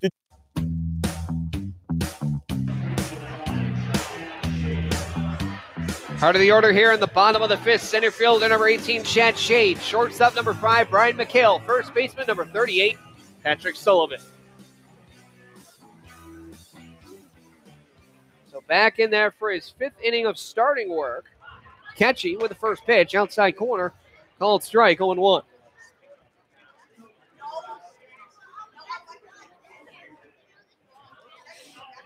Now the 0-1 half-hearted swing. That one goes foul. Well foul. First base side out of play. Count is 0-2.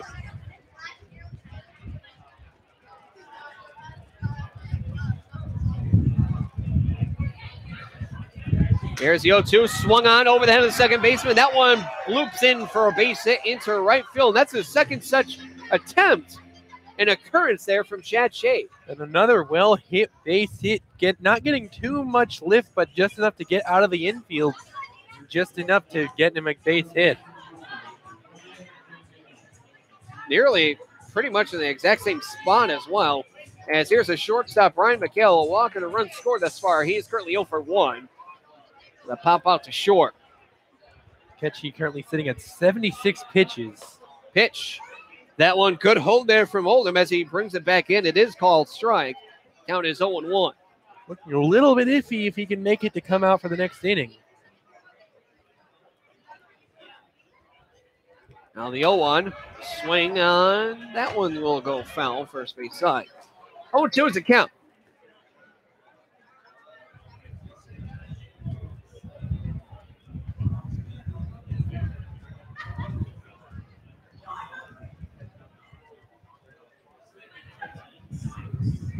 Now the 0-2.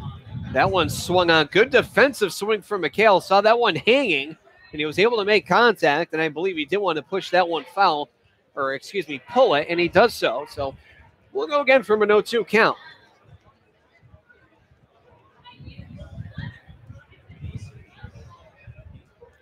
You have to be careful to some extent with the defensive swings. You don't want to give him a ground ball. Time is called.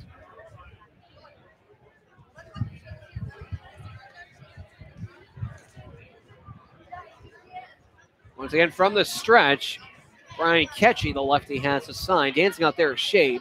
Pitch, big cut and misses. That one was well high, and he will sit down on strikes.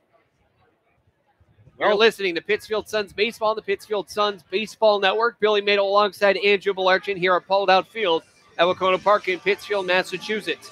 It is currently the bottom of the fifth with one man calling and one man on. The Suns lead the Martha's Vineyard Sharks by a score of 3-0 as the first baseman, number 38, Patrick Sullivan, digs in from the left-hand side. In just his second game with the Pittsfield Suns, a big hero back 2 days ago against the North Shore Navigators. A pickoff throw over to first and a half-hearted dive back there from Shea.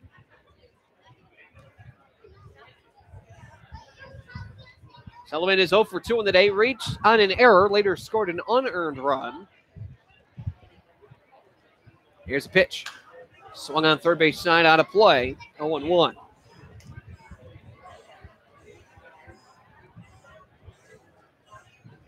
Looks like a couple pitchers warming up, one for the Suns, one for the Sharks over in the bullpen. That's number 17 for the Suns. Runner goes. A hit and run is incomplete as that one's fouled off.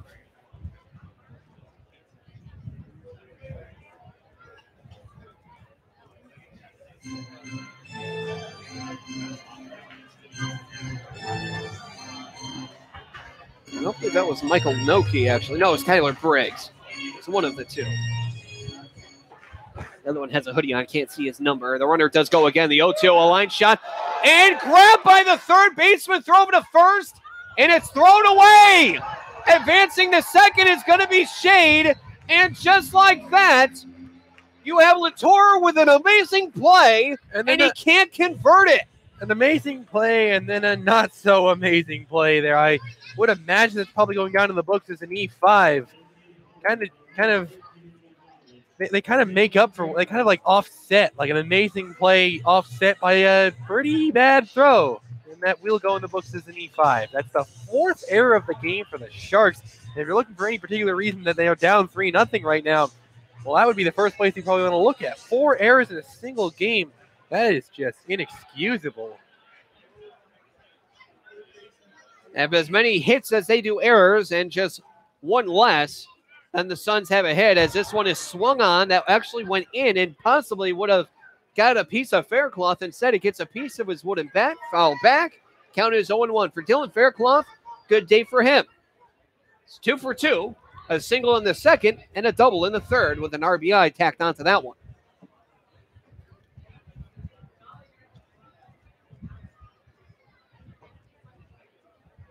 Checking second is Catchy with a long hold, and now the pitch. Swung on down the right field line, just foul.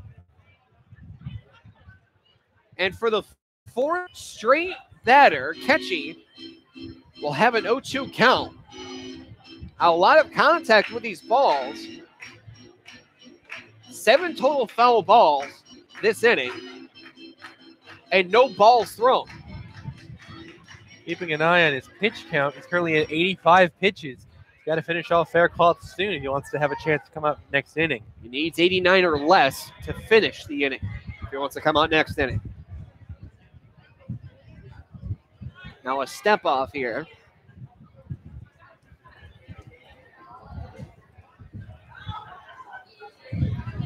'85, yes, 56 for strikes, and a lot of them coming with this effort. Now the 0-2. Upstairs, and the first ball of the inning is finally thrown. And if I'm Catchy, I would expect that ball to be thrown intentionally with all the strikes thrown. There's one thing called pounding the plate, and then there's something like leaving a ball hanging over the plate.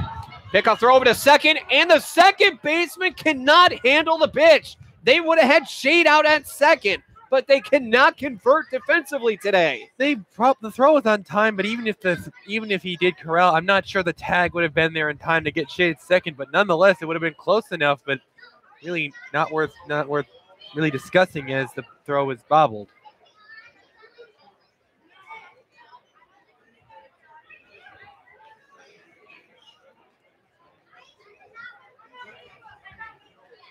Catchy checking second, and the 1-2.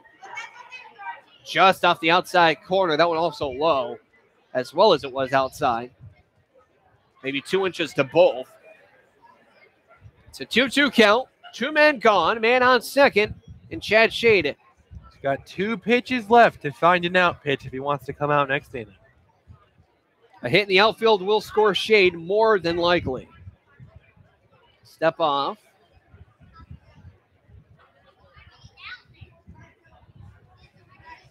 Setting from the stretch. Check second twice. 2-2. Swung on in between third and short. Third baseman is there. Latour throws over to first in time, and that will end the inning. He could potentially come out for the 6th if allowed to by his team. We'll certainly see, but no runs off 1 hit, 1 error, and 1 man left. Through 5 complete, we head to the top of the 6th with the Suns leading the Sharks by a score of 3-0. You're listening to Pittsfield Suns Baseball on the Pittsfield Suns Baseball Network.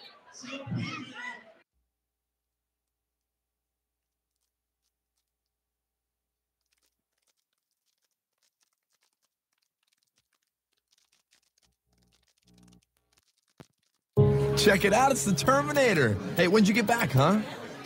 Did you have to shoot anyone? Why are you so distant? Are you not happy to see me? So what's the deal?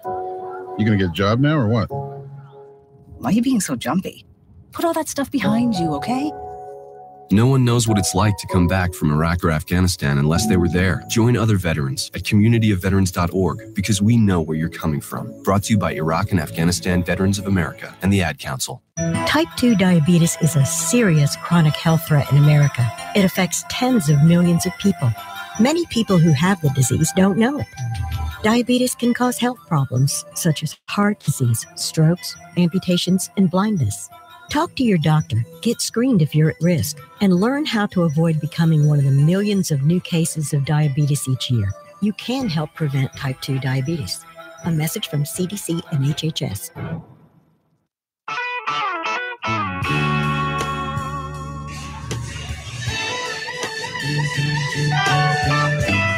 Top of the 6th. It'll be Hartman, Kinsner, Romero, the 6, 7, 8 batters here for the Sharks. As the Suns unable to take advantage last inning of another error. As the first pitch here to Hartman is in there in the lower inside corner, called strike. Having a look at Mushin's pitch count after that first pitch strike, 82 pitches, probably not going to be able to come out for the next inning, but still a fine outing nonetheless. Here's the 0-1. Pitch is high for a ball. The count here is 1 ball, 1 strike. He's at least trying to get through the inning with the lead maintained. And if he does that, he'll garnish a quality start as well. Here's 1-1.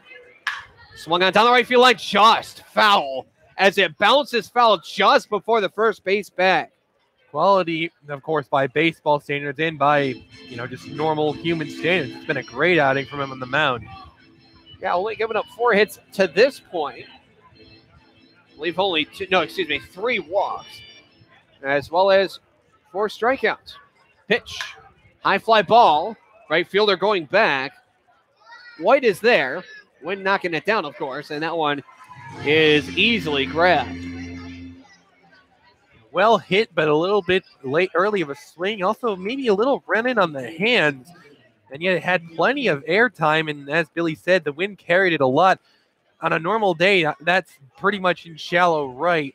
But on today, with all the wind, that really no effort in Alexander White's part to find that thing in right. Here's the left fielder, number 30, Cameron Kinsner. He's 0 for 2. First pitch right down the middle, like Mushin has been all day. That one's in there, called strike, 0-1.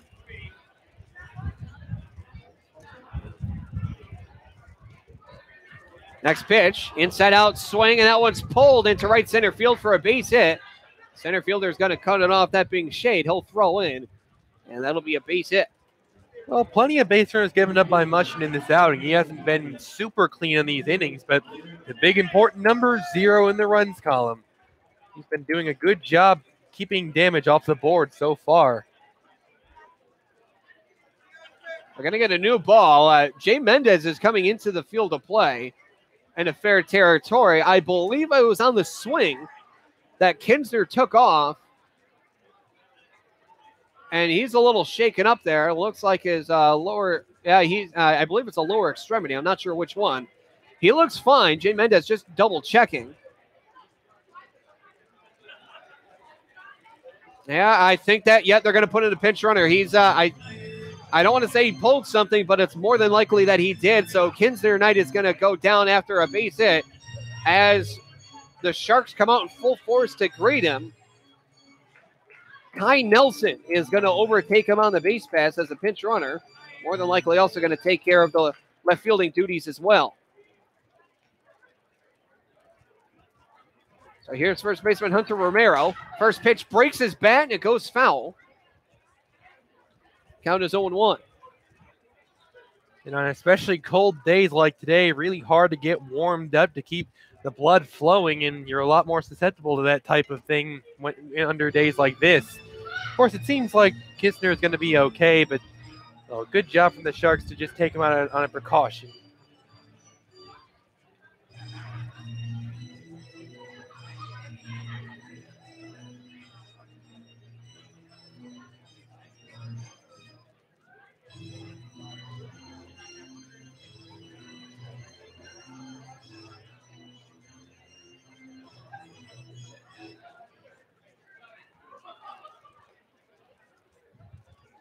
And now here comes Hunter Romero with a fresh new bat.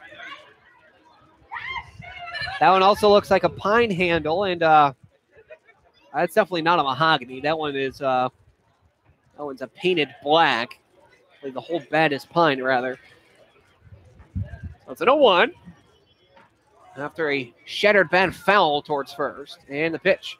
Fastball right down the middle. Called strike, 0-2. Now Mushin. On a normal day, those are dangerous pitches. He'd be a lot more aggressive with all the wind backing him up. Unfortunately, at 89 pitches, he will not be able to come out next inning, but certainly has plenty of time to finish this one.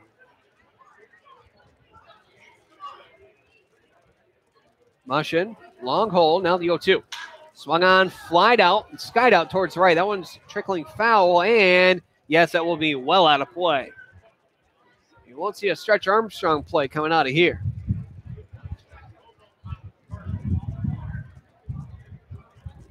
Mushin making up for his first 2 appearances starting. He garners 2 losses. Right now, doing a very, very solid performance, towing the rubber today.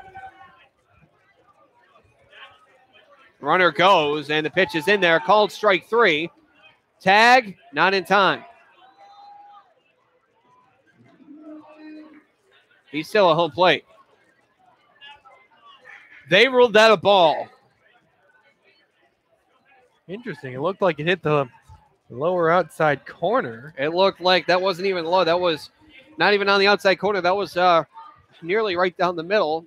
Maybe a tad, maybe an inch, 2 away. Yeah, I'm thinking maybe they called it low. This one is squibbed foul third base side, and we'll go again from 1-2 count, which on my estimation was an 0-3 count. We're going with a 1-3 count here.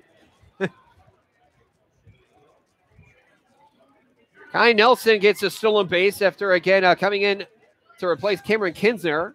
Unfortunately, taken out of the ballgame due to injury. Doesn't appear like it was major. 1-2.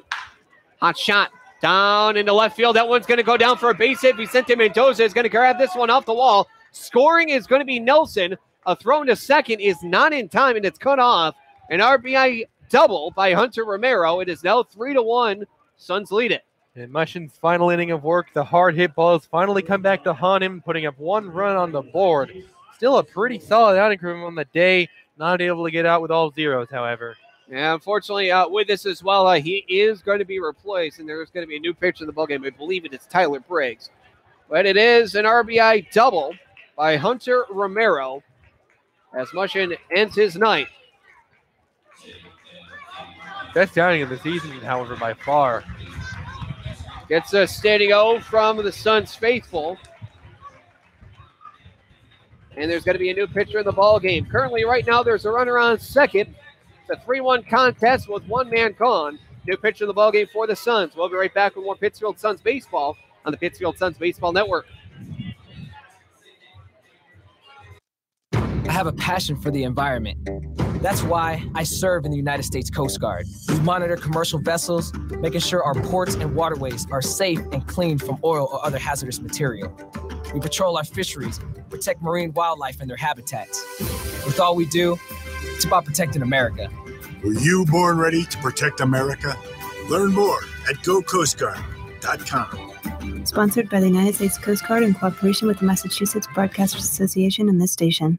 You suffer from the heartbreak of brain rot, feeling bored, sluggish, listless, not had a new idea in days, using electronic gizmos without a clue why they work. Now there's help. Ham Radio, guaranteed to stimulate your corroding neurons and open a whole new world of excitement. To learn more about ham radio, go to helloradio.org. Side effects of ham radio usage include mental stimulation, desire for education, new career paths, understanding of technology, and cases of addiction have been reported. If you experience any of these symptoms, you're welcome. Ham Radio. It's not your granddaddy's radio anymore. Give yourself the gift of a comfortable retirement by setting some cash aside for yourself.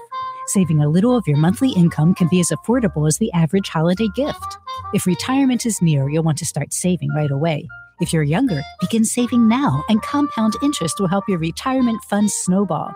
A great way to figure out how much you'll need to save for retirement is to learn how much you'll get from Social Security. Do that in minutes at www.socialsecurity.gov/estimator.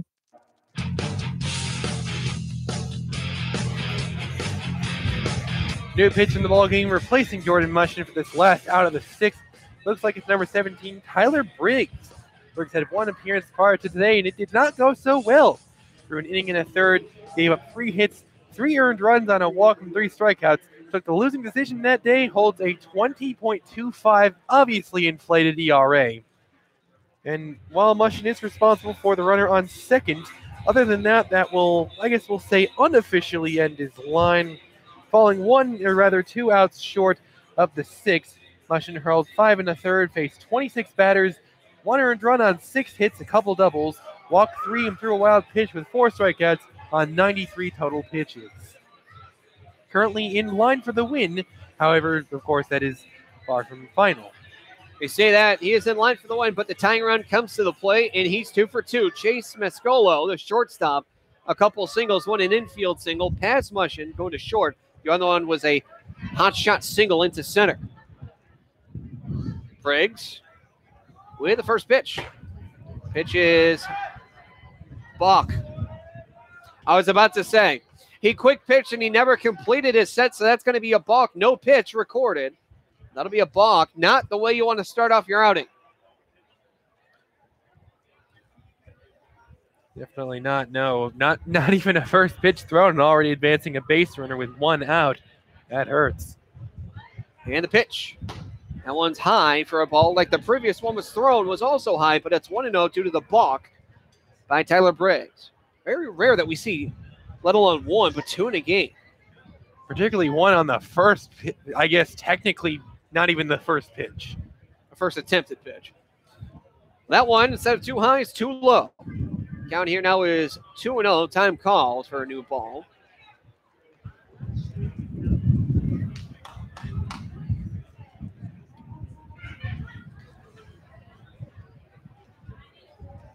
Romero sits on third currently now. 1 man gone. Here's the pitch.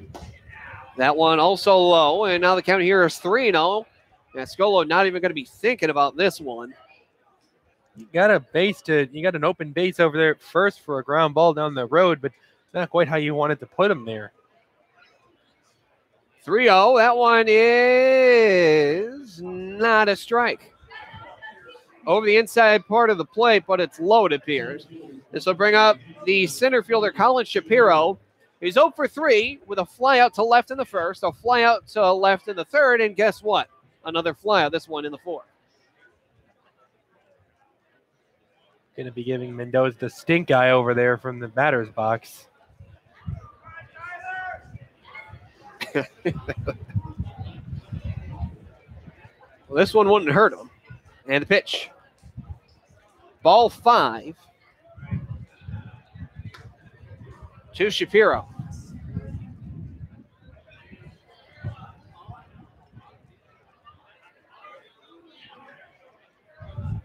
Big lead over on first by Mescolo. Now even further of a large lead.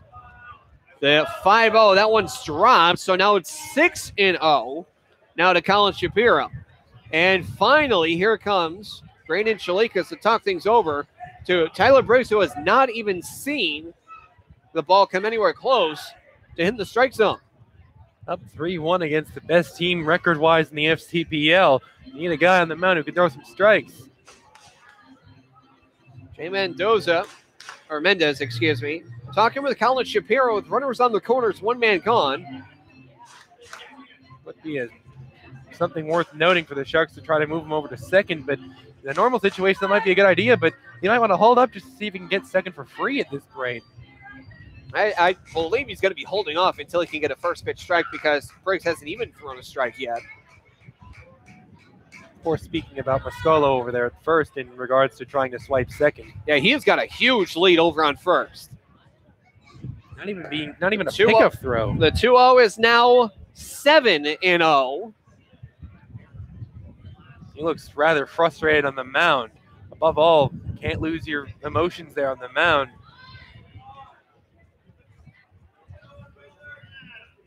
Here's the pitch. Ball 8. Yikes. A balk and then 8 straight balls. And it's not how you want to come into a ball game. That will load the bases. So not only is a tying run currently on the bases, but now the go-ahead run is on the bases. Second baseman number 34, Connor Hall. He's 1 for 3, 2 strikeouts both ways to the K. Also a grounds rule double. Here's the pitch. Ball 9. Briggs really needs to get a strike. Looks like there's a reliever already warming up in the pen.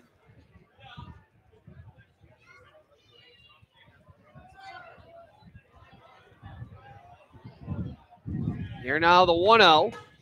Finally gets it. And now a sarcastic cheer from the Suns crowd. Standing ovation on a thrown strike. Yeesh. Connor Hall will see a 1-1 count now. Looks like Mike Noki warming up in the pen for the Suns right now. Dancing over on third is Romero. Next pitch, called strike. Oh boy, that was generous. That was very generous. I am extremely surprised at that call. And I know I usually say if you're not throwing strikes, you can't expect to get calls, but a rare exception there. A bit of a gem. Like fool's gold, we'll say. Yes, very much. I have no idea where that hit the zone. A 1-2.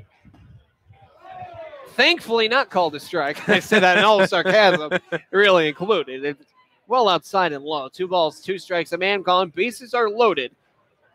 With a tying and go-ahead runs currently on base. Mascolo sits at second.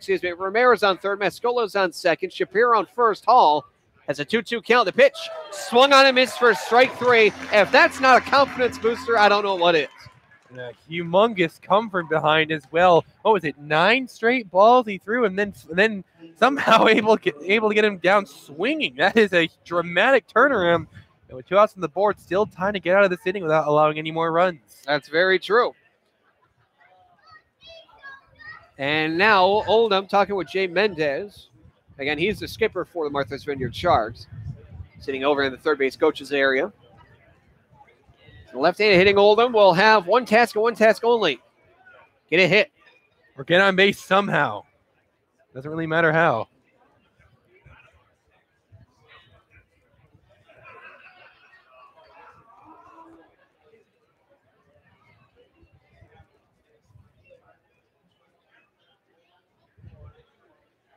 Here is the first pitch. That one in there, called strike, and it looks like he found his groove.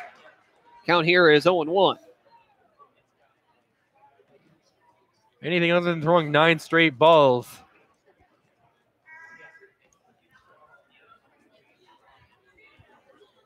Briggs from the stretch. The 0-1. Slap foul well behind us. That one will go way behind the concourse, well out of the ballpark. Count now is 0-2.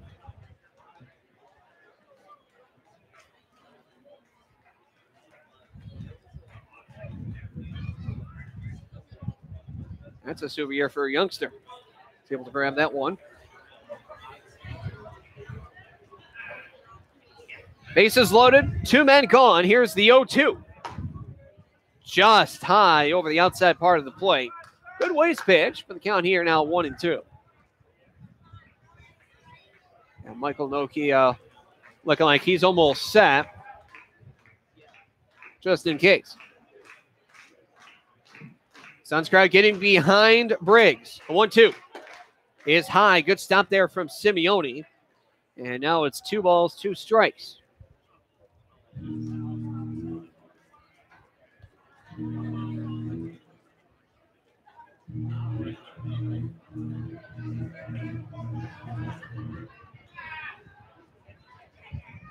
Briggs awaiting the sign, now has it. Now the 2-2. High for a ball, and this is going to be a very big pitch. Biggest pitch of the game. Definitely clutch time here for the Suns. Tyler Briggs throws a fastball, high 80s, tops out at 91. He's got a changeup slider and a knuckleball. The bases are loaded with 2 men gone. On third is Romero. On second, Mascolo. On first, Shapiro. Hall was out by swinging. But Oldham has a 3-2 count. Runners will be off with the pitch. There's 3 balls. There's 2 strikes. Briggs has the pitch. Fires. Outside, brings in a run. Not even close either. What kind of 3-2 pitch is that? Looked like he lost grip on it or something, but a horrible pitch. Well high, well outside. Oh, man, what an awful pitch. And now that will end the line for Jordan Mush, and the run comes in. So both runs are attributed to him. It is 3-2. Suns now clinging to a 1-run lead with the tying run 90 feet away, and they'll go ahead run sitting at second base. This is the third baseman, number 20, Maverick Latour. He is currently 0 for 2, reached on an error, also walked.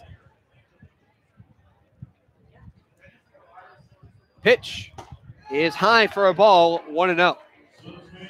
I'm usually not much of a fan of getting a substitution in the middle of an at-bat, but if he throws the second ball 2-0, maybe even 3-0, I might yank him right then and there. He just has had severe issues throwing strikes.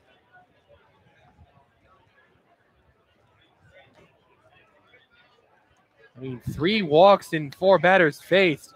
That is really, really, really bad.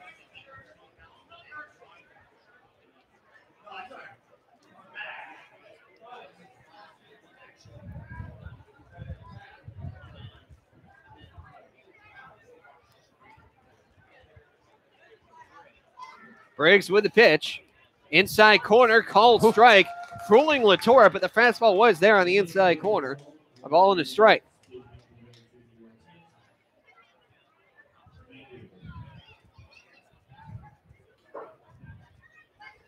Bases are still loaded here. Briggs, the 1-1. High fly ball. Going to chase this one down is Shade, as well as White, who misjudges it. And he will make the grab, that being White, and that will preserve the lead and end the inning without further damage. 2 runs come in off 2 hits, no errors, and 3 men left because the bases were left loaded. Through 5.5, we head now to the bottom of the 6th, with the Suns clinging on to a 3-2 lead against the Martha's Vineyard Sharks. You're listening to Pittsfield Suns Baseball on the Pittsfield Suns Baseball Network.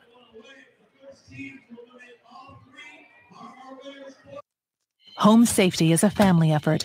Being safe and sound should be everyone's priority. In times like these, theft and violence can strike anywhere. Protect your family. Keep your home well lighted and always lock doors and windows. Installing alarms adds an extra level of protection. Never leave valuables in plain sight. To learn more about protecting your home and family, visit ncpc.org or contact your local law enforcement agency. A message from the U.S. Department of Justice, National Crime Prevention Council, and the Ad Council. Exercise is hard. So is maintaining a healthy diet. Of course, neither is half as hard as dying. Sadly, type 2 diabetes, heart disease, and stroke kill nearly 1 million people a year. Even sadder, most of these deaths are preventable with a few lifestyle changes, including regular activity, healthier eating, and not smoking. Talk to your doctor about your risk for type 2 diabetes and heart disease. And if your doctor recommends lifestyle changes or medication, listen. The reason so many die is because not enough are willing to change. You can stop it, starting right now. It's your life. Listen to your doctor. Eat better. Get moving. Visit checkupamerica.org or call 1-800-DIABETES. A message from the American Diabetes Association.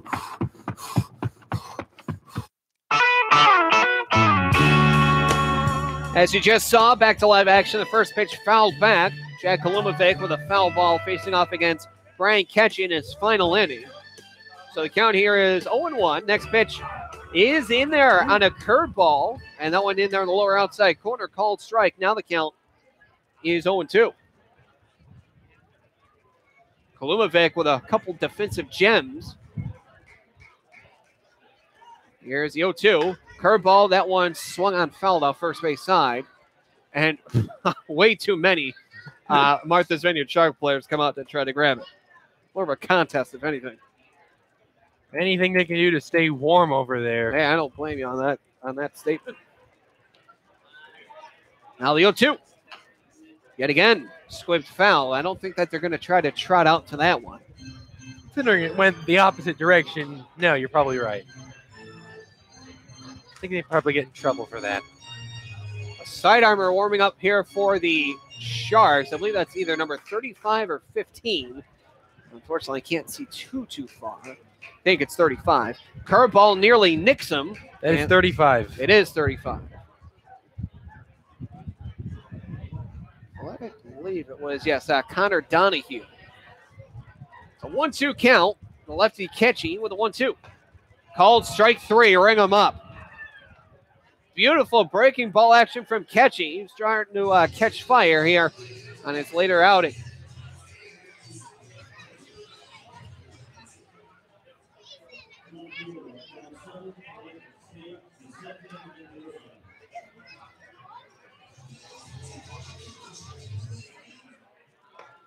First pitch just misses outside, and now the count here is 1-0.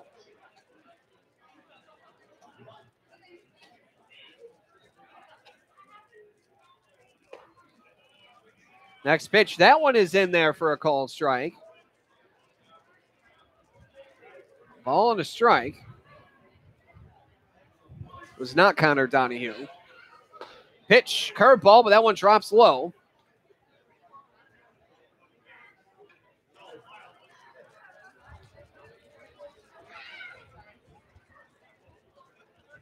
Here's the 2-1. That one slashed foul. I at least get scared one person. Yes, I could hear that. There's protective netting down there. You don't have to worry. I mean, I don't blame them. I know that Billy up here kind of gets a little startled by that, even with protective netting. Well, at least I didn't there. The pitch low for a ball. That's because it was nowhere near you. Very true. It'll be a full count here to Vicente Mendoza. And he's over 2 with a reaching on base due to an error, as well as swinging on a 2-2 pitch for a strikeout. Boy, the wind's really picking up. Payoff, and this one is tapped towards third. Latour throws over to first, and it is in time. Jeez. Yeah. If you're able to hear me, that was an out. Wind, go away. Come again another day. Come again somewhere else. That is going to be it for Ketchy. He is over 100 pitches at this point. Yeah, so he lasted just 1 out longer than his, I want to say, counterpart, Jordan Mushin. There's 2 men gone. In an inning. Yes. New pitch of the ballgame for the Sharks. 2 men gone, nobody on. Suns cling to a 3-2 lead. You're listening to Pittsfield Suns Baseball on the Pittsfield Suns Baseball Network. Give yourself the gift of a comfortable retirement by setting some cash aside for yourself. Saving a little of your monthly income can be as affordable as the average holiday gift. If retirement is near, you'll want to start saving right away. If you're younger, begin saving now, and compound interest will help your retirement funds snowball. A great way to figure out how much you'll need to save for retirement is to learn how much you'll get from Social Security. Do that in minutes at www.socialsecurity.gov/estimator. In times like these, violence in our schools is a reality, so it's important to know what to do if a dangerous situation arises, and also how to prevent it. Kids, never bring a weapon to school, and if you see a student with one or even hear someone talking about having a weapon, report it immediately. If something doesn't seem right or look right to you, speak up. If someone you know is showing signs of anger, or if you are feeling out of control, tell someone. If you feel threatened or bullied, tell someone. Violent acts often start out as small disagreements. Tell a parent or teacher if you see an argument taking place. It's better to let someone know about a disagreement before it gets out of hand. Let's put an end to these tragedies. Ask your school to adopt an anti-violence program. Visit ncpc.org to learn more about how to keep your school safe. That's ncpc.org. Message from the U.S. Department of Justice, National Crime Prevention Council, and the Ad Council.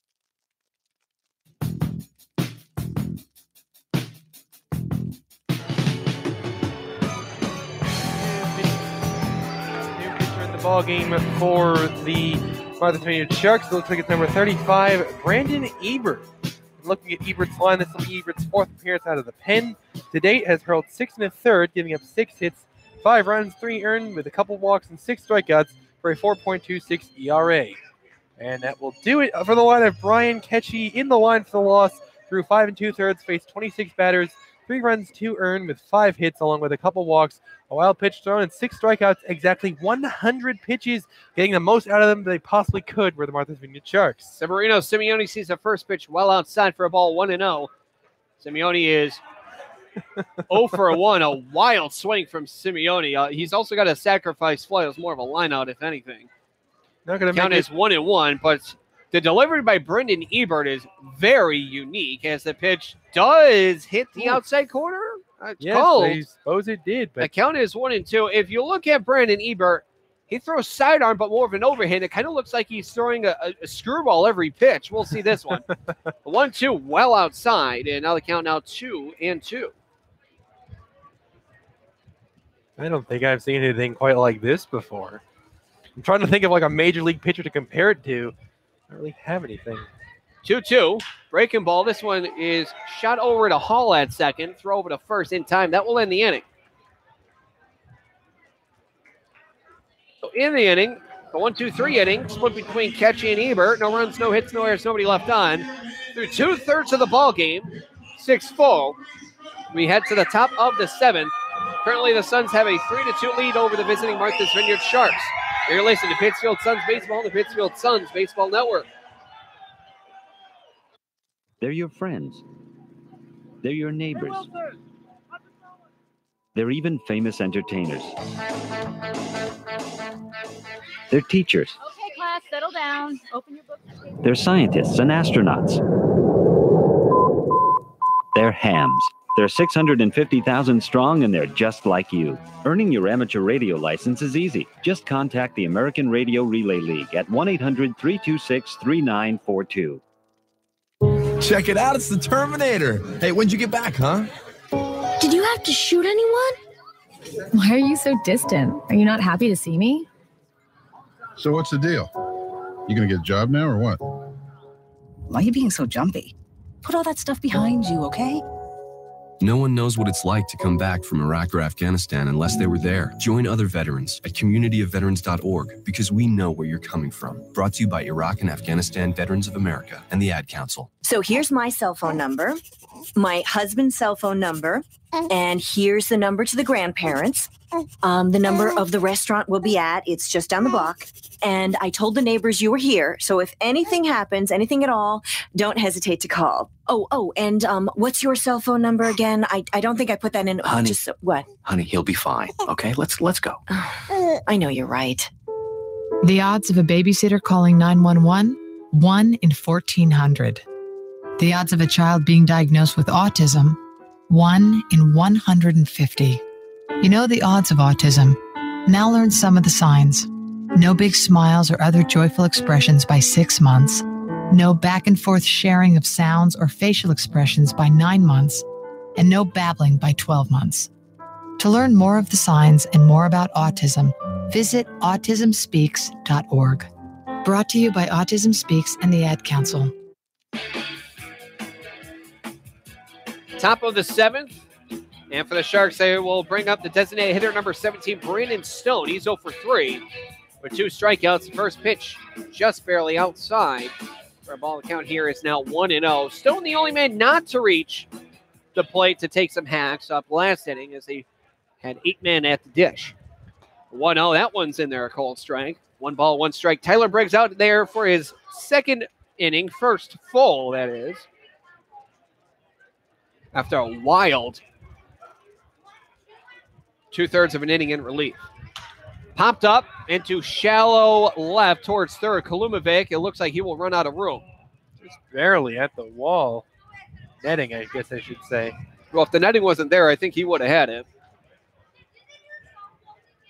Darn security measures. Oh, speaking of security, I just got myself a security blanket with an emphasis on blanket. Thank God. Maybe now you'll stop complaining about the cold. I have the fiance of the year, I swear to God. Thank you, honey. I appreciate it. 1-2 count. Well, I'm covered up top, and now my legs are cold. Just kidding. Here's the 1-2. A check swing down the third base line. It stays fair, and that is going to be an infield check swing single for Brandon Stone. Charging was Kalumovic, but there was no way he would have had him over at first. Tough break there for the Suns defense and for Briggs. 9 out of 10 times that push is foul, but on this one time it ends up with Stone being at first. So he gets his first hit of the ball game here in the 7th, now 1 for 4.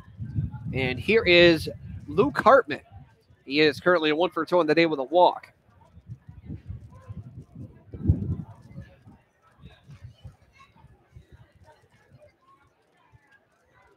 Briggs has the sign and the pitch. Flashing bunt, and he fouls it back to the catcher, and then it goes into play after hitting the catcher in foul territory. So trying to put on a little bit of a squeeze bunt there. Potentially get an infield single off a bunt.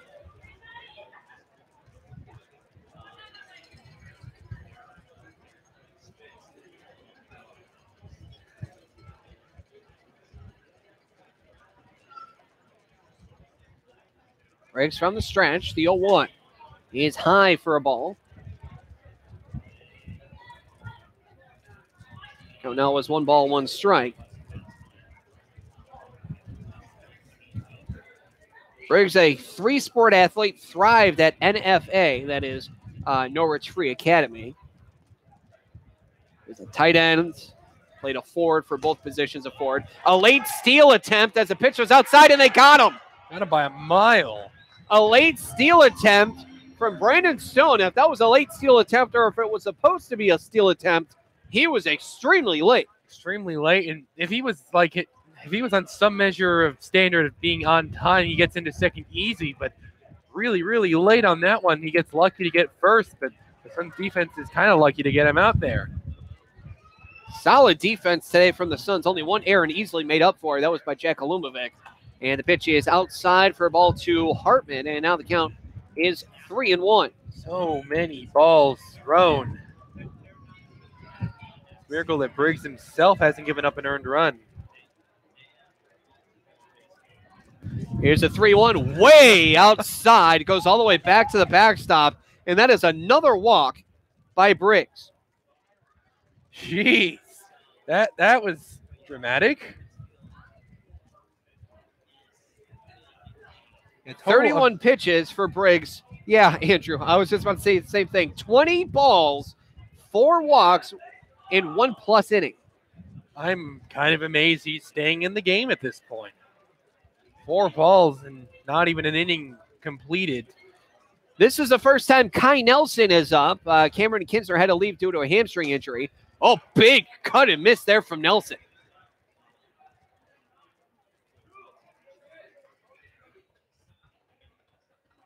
Looking at Nelson, a 370 hitter, 10 of 27 with a homer and 5 RBI with 5 walks to 6 strikeouts. Here's the next pitch. That one drops low for a ball. Honestly, the way Briggs has been throwing, that would just put the bat on my shoulders, and, at least until he threw a first strike. But Nelson getting that out of the way early. Leading off first is Hartman. 1-1. Takes that one on the outside corner. And finally, that was a called strike, but he was really upset with that one because he was expecting that one in. It looked like he turned away, but it was a fastball on the outside corner. Fooled him there, but really wanted that pitch if it hit. But here comes Simeone. He's going to talk things over here with Briggs.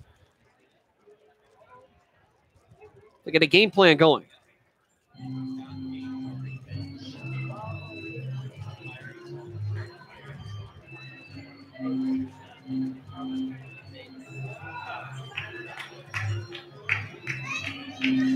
Look around the SCBL. Tight one at Frazier Field. The Navigators are tied with the Rocks 3-3, top of the 5th. Not so much in Worcester, however. The Bravehearts hold a 6-0 lead over the visiting Bristol Blues. Here the 1-2 just misses high. Now the count here is 2-2. So that double header was an 8-4 victory for the visiting team. Brockton Rocks in that case, taking revenge on a home loss to those Navigators from last night. So part of a 3-game series within 2 days. That one fouled way back, and look out! That one just missing the truck that's parked out there right next to the flagpole. And this is why it parked far away. Of course, on that, the Navigators can't retake the Suns' position in the FCBL. They needed to win both their games and have the Suns lose this one. One of those, of course, at least did not come to fruition. Here's a 2-2. Hits him. Yikes. That was a no-doubter, really. Yeah, and at this point, Briggs is so incredibly erratic. You have to wonder if he's becoming a bit of a safety hazard up there on the mound. It looks like it kind of agrees with me, and it looks like it's going to be the end for him. Yeah, Tyler Briggs, not his night. Really, I think it was the weather that did him in more than anything. He couldn't find the plate, going 9-0 to start off his outing, and well, that's not going to do anything good for your outing. I mean, the weather is one thing, but I wouldn't attribute it completely or even all that much to his outing because he just could not find the strike zone. I mean, Mushin before him wasn't that erratic in part of the wind, so of course the wind is hurting you, but you've got to kind of overcome it. New pitcher in the ballgame for the Suns. We'll be right back with more Pittsfield Suns baseball as there's 2 men on, 1 man gone here in the top of the 7th. You're listening to Pittsfield Suns baseball on the Pittsfield Suns Baseball Network. I have a passion for the environment. That's why I serve in the United States Coast Guard. We monitor commercial vessels, making sure our ports and waterways are safe and clean from oil or other hazardous material. We patrol our fisheries, protect marine wildlife and their habitats. With all we do, it's about protecting America. Were you born ready to protect America? Learn more at gocoastguard.com. Sponsored by the United States Coast Guard in cooperation with the Massachusetts Broadcasters Association and this station. Did you know that every 2 seconds someone in America needs blood? Dr. Phil here, and I'd like to encourage you to donate blood through the American Red Cross. If you've never given before, now's a great time to start. If you've given before, do it again. It only takes about an hour, and your donation could make a life-saving difference. So contact the American Red Cross today. To make an appointment, call 1-800-GIVE-LIFE or visit givelife.org today. Thank you.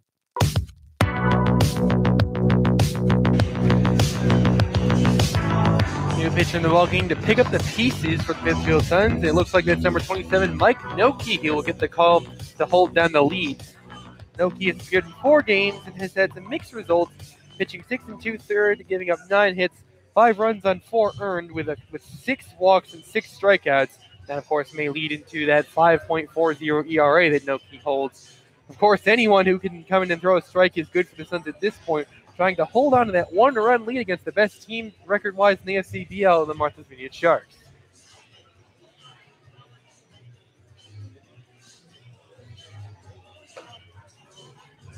And of course, coming before him, not an official line responsible for 2 runners on base, but Tyler Briggs just had an awful go of things in an inning pitch.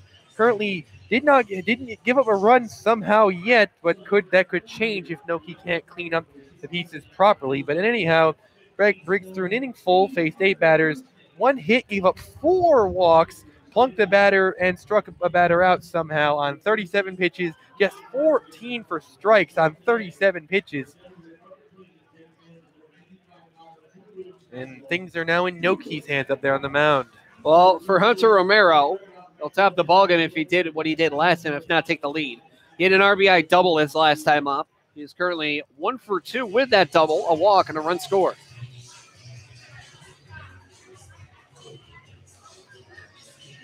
And it looks like a pinch hitter, actually.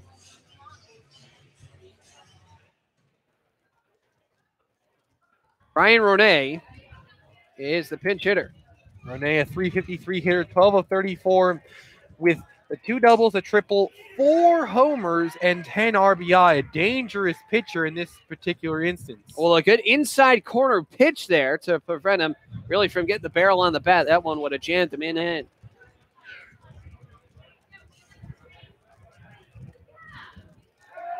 Now a pickoff motion towards second, no throw. So Romero his night is complete. It looks like Ronay is going to replace him over at first. We already have Nelson who replaced Kinsner. Noki with the pitch.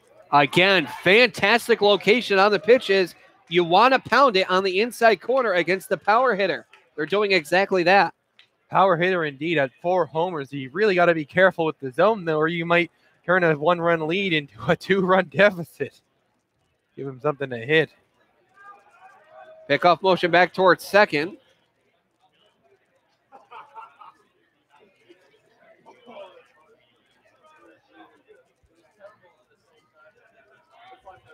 The 0-2 swung on down the third base line. That one's going to go foul, and both runners will retreat back to their respective bases. And you can see just how Ronay has done it based on his form with the bat. Got a good grip on the bat, really a fast, hard swing. Even when that thing's running on the hands, it's hit very, very hard. It just, of course, plunks on the ground and loses the momentum shortly thereafter. But you can see just how Ronay is as deadly as he is. Noki has a sign. It's an 0-2 count. The pitch. Low, and it gets away. Let's see, the throw over to third is not in time. No, did his foot lift off the bag? They're rolling him safe as the third baseman Kalumovic dropped the ball, so that one It looks like that's going to go down as a ball and a wild pitch. Both runners advance. Unfortunate scenario there. Forget about the ground ball. There weren't 2 strikes on the count there. I would even consider just giving Renee the bag. On this scenario, you have to go at him. Here's the 1-2. They do. It's fouled off. The count now is remaining at 1-2. As on deck, barring a double play of sorts, Chase Mascolo, the shortstop, he's 2 for 2 with a walk on top of it. So they need to get out both men, including potentially Mascolo for the first time tonight. 1-2. High fly ball into left field. They're going to test it. Mendoza has it. He'll throw in. Here's a play at home plate. A beautiful throw, and it's offline. It goes away from the pitcher, and that one's going to be a sacrifice fly, advancing to third as well. A good hard throw, but not on line. Would have beat him if the throw was on line, but unfortunately it is not, and that's going to tie the ball game. Very frustrating play. That's a sacrifice fly, advancing over on the throwing error by the left fielder Vicente Mendoza. Got away from the catcher. Pitch, that one is cut on and missed. Actually, it's foul tipped.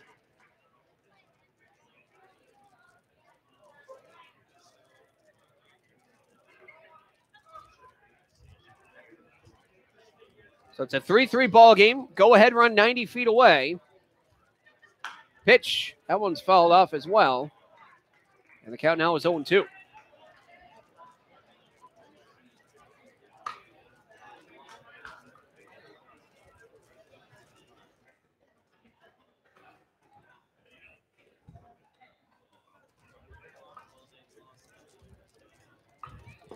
Next pitch, that one's cut on and missed for strike 3, and the catcher applies the tag. And that one's going to end the inning, but not before the damage is done. And for that, a run comes in off one hit, an error, and one man left. We're going to listen in to Take Me Out to the Ball Game as there's a tie ball game 3-3. You're listening to Pittsfield Suns Baseball, the Pittsfield Suns Baseball Network.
Going to be the top of the order here for the Suns as it is back to being tied up. 3 runs for both teams. But for the Sharks, they have 2 more hits and errors than the Suns. 7-5 for hits, 4-2 for the errors.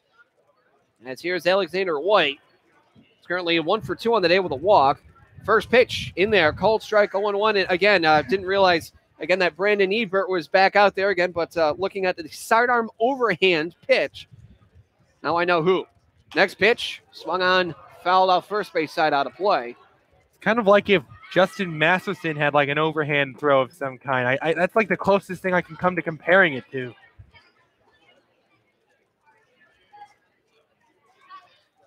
Here's the 0-2.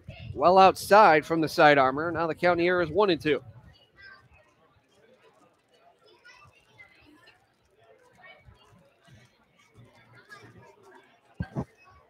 Next pitch, again well outside.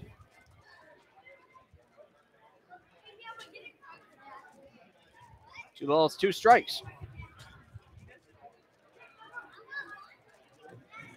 2-2, swung on yet again, fouled off. And the count now is 2-2. For White, he's getting on par with the pitches, at least getting able to make contact with them. That's what he does with them. That really matters at this point in the game. Here in the bottom of the 7th. 2-2, just outside. Good waist pitch there from Ebert, if you want to call it that.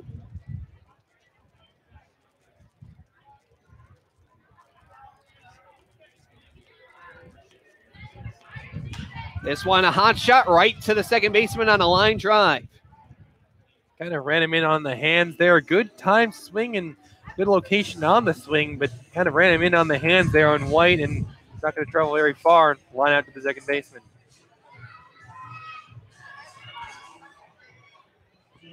And now here is Drew DiMartino, the second baseman. He's currently 0 for 3 with a couple of strikeouts, also a fly out to right. Pitch. Now that one's in there, a called strike.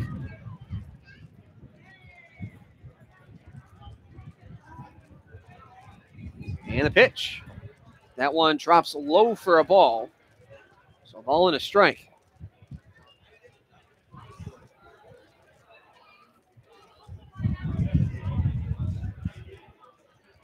Here's a 1-ball, 1 strike. Big cut and miss there from DiMartino. Tried to take that one for a ride, but the only ride he has is walking around home plate. Keeping the car in park. The 1-2, well outside from the side armor.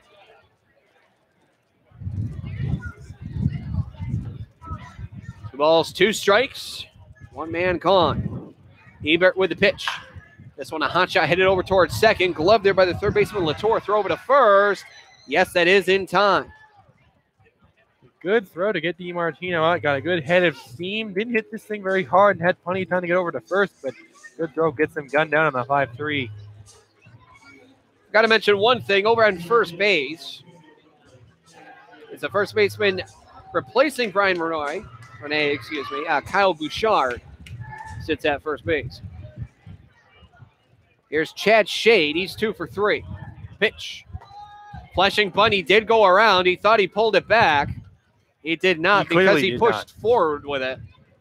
Yeah, very clearly did not pull it back. Not really much of a debatable call. Interesting call to try to lay one down with 2 outs. Here's the 0-1. That one's in there, a called strike. Now 0-2. I don't think it's that much of an issue, especially with the speed there. Because if you go on first, it doesn't matter how you get there.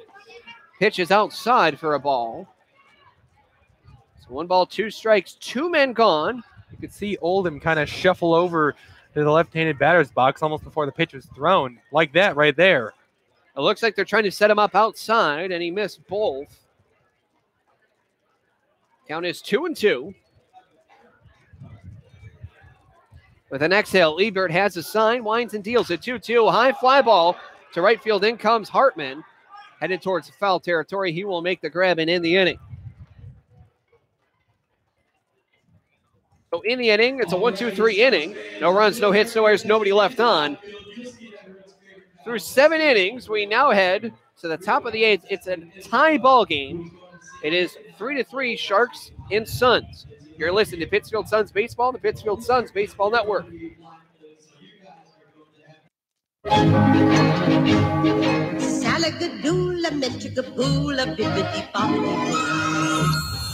must be your fairy godmother. Yes. It doesn't take a fairy godmother to tell you that the right fit means everything. Good heavens, child.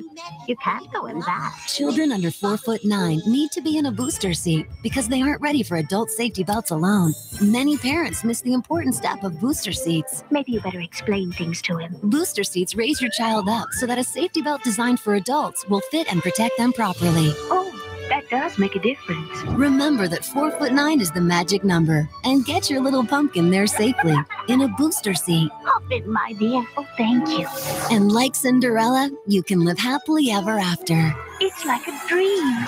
A wonderful dream come true. For more information, visit boosterseat.gov. This has been a message from the U.S. Department of Transportation and the Ad Council.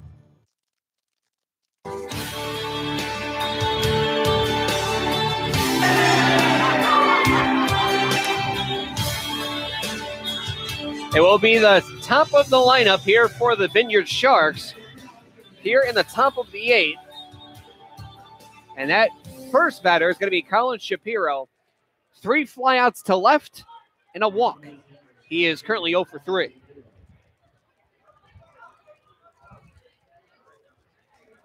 Just waiting for the fun team to finish everything up.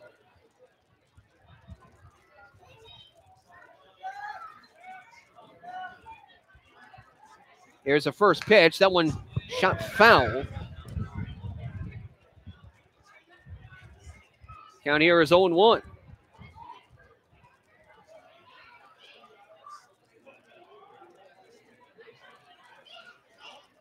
One from Noki. That one bounces in. It goes back to the Suns dugout. 50-footer at that.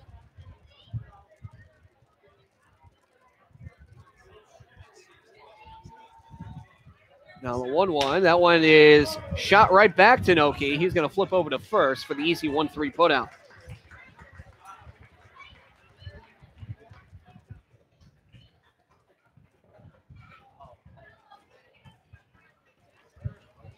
Second baseman number 34, Connor Hall, will dig in.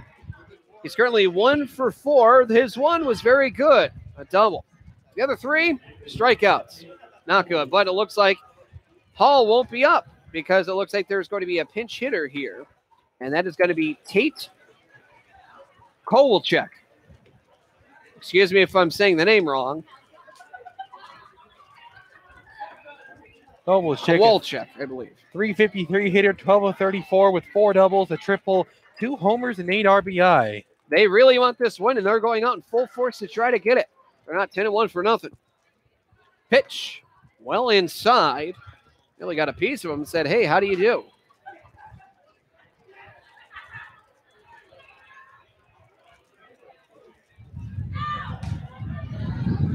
Here's the next pitch. That one swung on, foul back to the Suns dugout.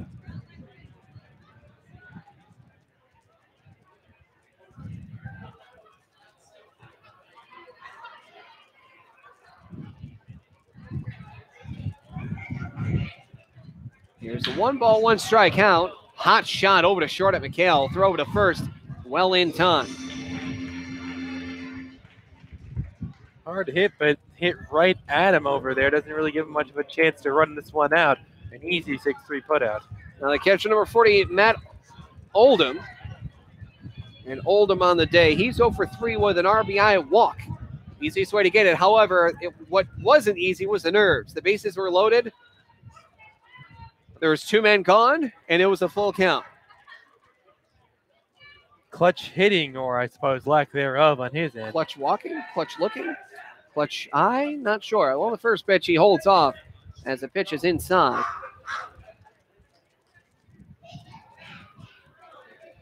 Of course, that ball 4 was a very poor pitch in itself. The 1-0 is upstairs for a ball. Now 2-0. You're listening to Pittsfield Suns Baseball, the Pittsfield Suns Baseball Network.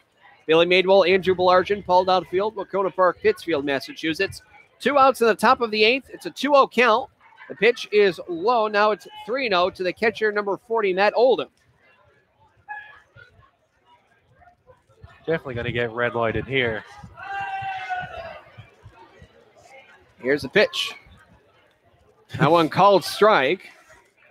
You'd expect that flare to be somewhat of a flip more than anything, like he was calling him out. Here's a 3-1. Breaks his bat, and it is muscled out into right center field after broken bat.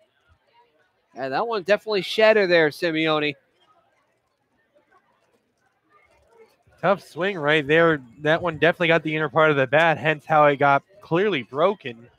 But as Billy said, well muscled and able to leave the infield for a base hit. Third baseman number 20, Maverick Latour. He is currently 0 for 3 with a walk, also reached on an error. And they will replace him as well. This will be a pinch hitter, Jackson. Let's see here. Jackson, I want to make sure it's... So pinch hitter Jackson Raper here. First time up. 357 Pickoff motion over to first. Excuse me, back in safely. 10 of 28 on the season, 2 doubles, a triple with 5 RBI and 8 walks to 8 strikeouts. He's also swiped 4 bags in the season. Here's the pitch. That one does clip the outside corner, and the count here is 0-1.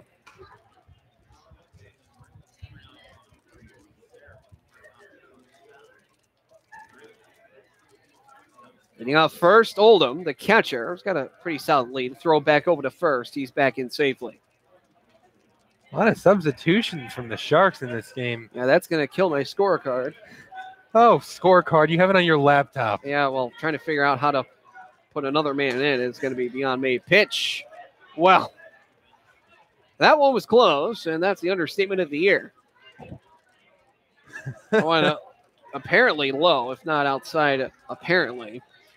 A ball is strike 2 gone. Go ahead run on first, but another pickoff. They really don't like seeing the purple on their jersey, so they want to get it a little bit more of a tan brown.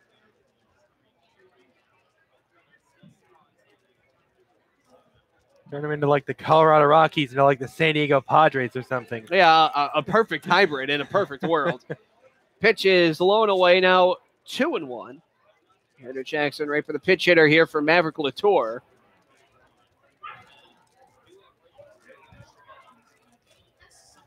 Two-1. Big cut and miss there from Raper. Count now is 2 balls and 2 strikes with 2 men gone.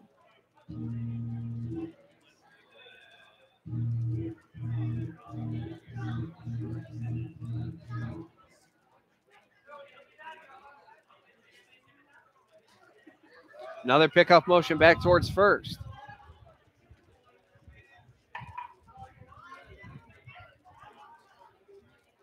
That's 4 pickoff throws back over to first for the catcher, Oldham. And the 2-2. Cut on a miss for strike 3. That will end the inning. So in the inning, no runs off 1 hit, no errors and 1 man left. We now head to the bottom of the 8th. Tie ball game between the Suns and the Sharks. New pitcher in the ball game for the Sharks. When we come back with more Pittsfield Suns baseball on the Pittsfield Suns Baseball Network. Hi, we're talking to real smokers about quitting. Tell me when you smoke and why you smoked. Eat, cigarette, kids, cigarette, dinner, another cigarette. One on my way to lunch, one after lunch. And another cigarette, and another cigarette. Have you tried to quit? Yes.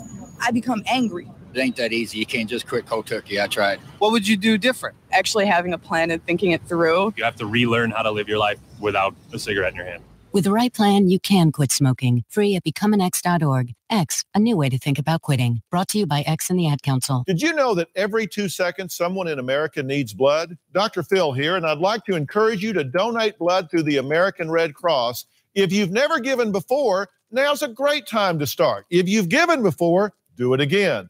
It only takes about an hour, and your donation could make a life-saving difference. So contact the American Red Cross today. To make an appointment, call 1-800-GIVE-LIFE or visit givelife.org today. Thank you. Give yourself the gift of a comfortable retirement by setting some cash aside for yourself. Saving a little of your monthly income can be as affordable as the average holiday gift.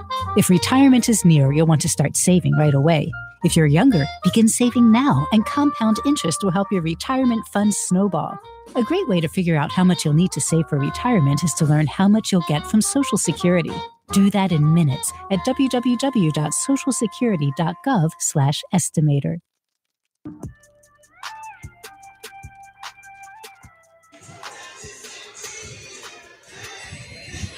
New pitch in the ball game for the Sharks. It looks like it's number 25, Mike Listinichia. Listinichia making his 5th appearance in the season. 5 1/3 hurls, 5 hits, no runs on 5 walks with 5 strikeouts. Good for a 0 ERA. And that's exactly the type of guy the Sharks need to come in and hold down the line with the lead. On the other hand, it's going to do it for Brandon Ebert. Came in and hurled an inning in the 3rd, faced 4 batters, and just didn't do anything. Just went ahead and got 4 outs on 22 pitches, 13 strikes. And it's going to be the middle of the order. It will be Patrick Sullivan Faircloth against Listinichia. Say that name 10 times fast. You could. It's already fast as is. Mikhail 0 for 2 with a run scored, also a walk. Here's the first pitch from Lisanichia. The pitch, that one is in there. Called strike. Count is 0-1.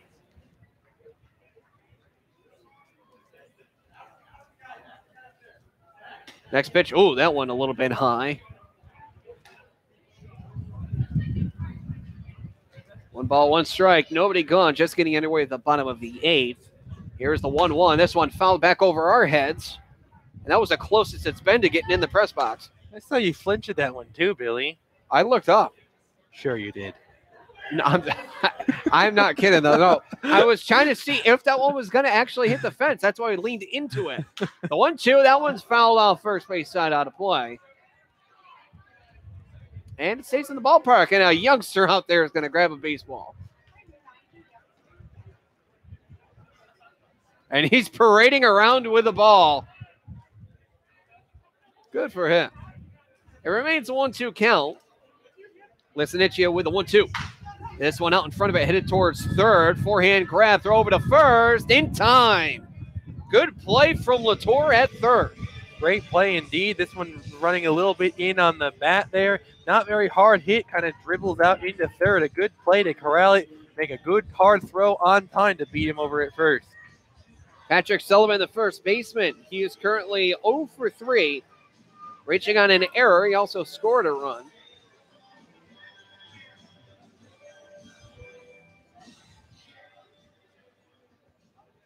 There's a windup from Lisanichia and the pitch. That one well in on the hands, but it runs in. 1-0 here to Sullivan. This one lined out, pushed over towards left. A late break there from the left fielder Nelson, and he's able to corral that one.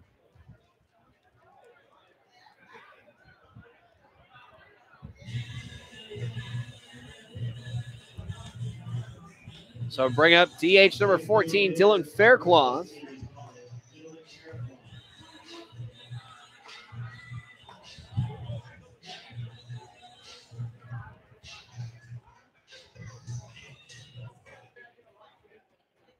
First pitch to him. That runs in on the hands a bit high as well. The count here is 1-0. Jackson Raper, the pinch hitter for Maverick Latour. Looks like he remains out in center. Pitch. Well, that one's fouled back.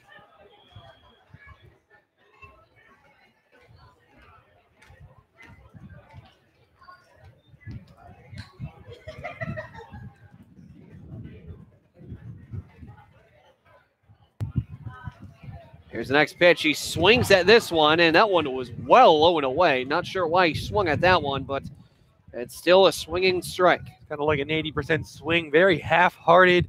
I think he realized at the last second that it was running away and low. A little bit too late, though.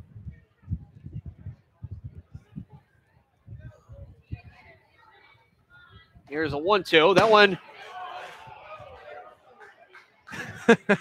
Oh, boy. Runs a little high. Yikes. Well, here's a 2-2. Pitch well high and away. Well, not as high as the other one. Good Lord. It'll be a full count with 2 men gone here to Faircloth. Lisanichia with the payoff. Fastball that runs low, and that'll walk Faircloth. Putting the go-ahead man on first. Big base runner for the Suns to get. This will be Jack Kolumovic. Looked a little shaky towards the end of pitching to Faircloth there.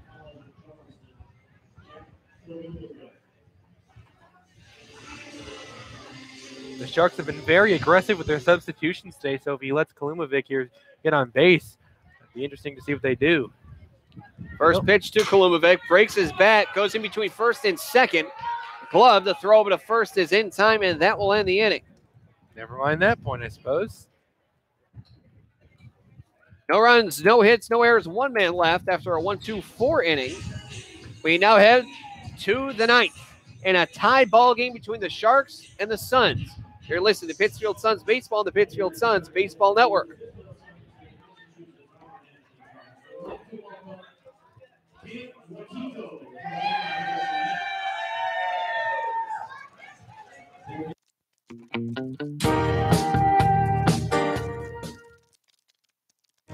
Home safety is a family effort. Being safe and sound should be everyone's priority. In times like these, theft and violence can strike anywhere. Protect your family. Keep your home well lighted and always lock doors and windows. Installing alarms adds an extra level of protection. Never leave valuables in plain sight. To learn more about protecting your home and family, visit ncpc.org or contact your local law enforcement agency. A message from the U.S. Department of Justice, National Crime Prevention Council, and the Ad Council. Type 2 diabetes is a serious chronic health threat in America. It affects tens of millions of people. Many people who have the disease don't know it. Diabetes can cause health problems such as heart disease, strokes, amputations, and blindness. Talk to your doctor, get screened if you're at risk, and learn how to avoid becoming one of the millions of new cases of diabetes each year. You can help prevent type 2 diabetes. A message from CDC and HHS.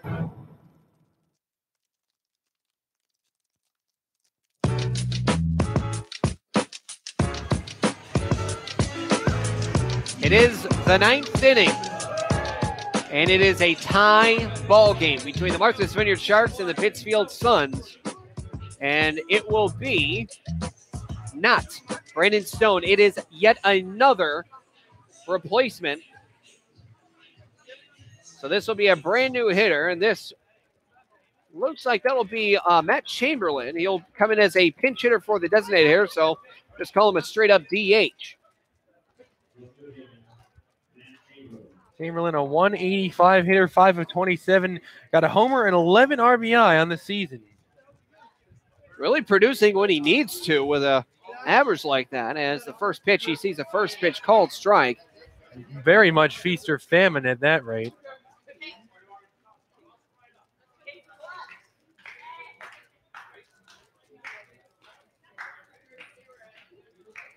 The 0-1, that one's in the same spot. Called strike on the lower outside corner.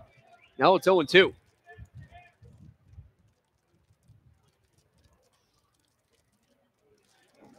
The fifth substitution of some sort the Sharks have had today, not counting pitching, of course. The 0-2, wow.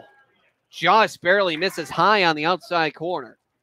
Good pitch from Noki. Hartman is on deck. Doesn't look like he's going to be replaced. I mean, the Sharks are probably running low on players to replace him at this point. The 1-2 bounces into play. And now it's 2 balls, 2 strikes here to Matt Chamberlain. Coming in for Brandon Stone, who went 1 for 4 with 2 strikeouts and was caught stealing second on a very late stolen base attempt. 2-2. Popped up. That one was going to run out of play behind home plate. They have 5 potential players that could come into the game for a fielder or hitter at this point. Not out of the realm of possibility. Let's see. We have 1, 2, 3, 4. 5. And then a DH again, I guess. We'll figure it out at some point or another. 3 of them that I just read off were infielders. One of them was a catcher and the other was an outfielder. Here's again the 2-2. This one hit hard towards second base. Gloved by DiMartino. Throw over to first. One gone.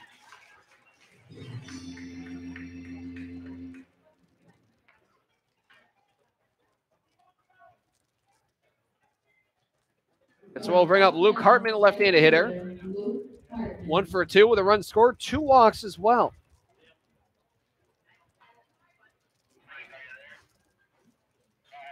Well, only 4 starters to not get replaced at some point in the game. That one, a good off-speed pitch that hits the outside corner for Noki. The count is 0-1.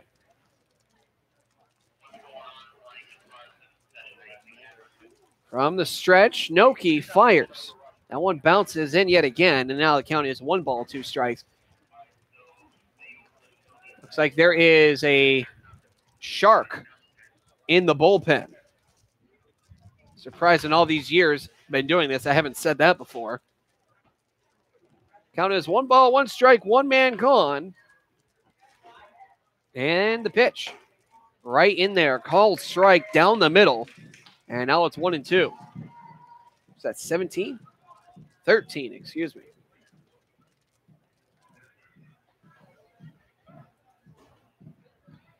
And the pitch, that one runs outside. This will bring it out to 2-2. 13 would be Quantique White from Southern Connecticut. I believe I said that right. Quantique White. Yeah, Quantique White. Yes, I did get it right. How about that? 2-2.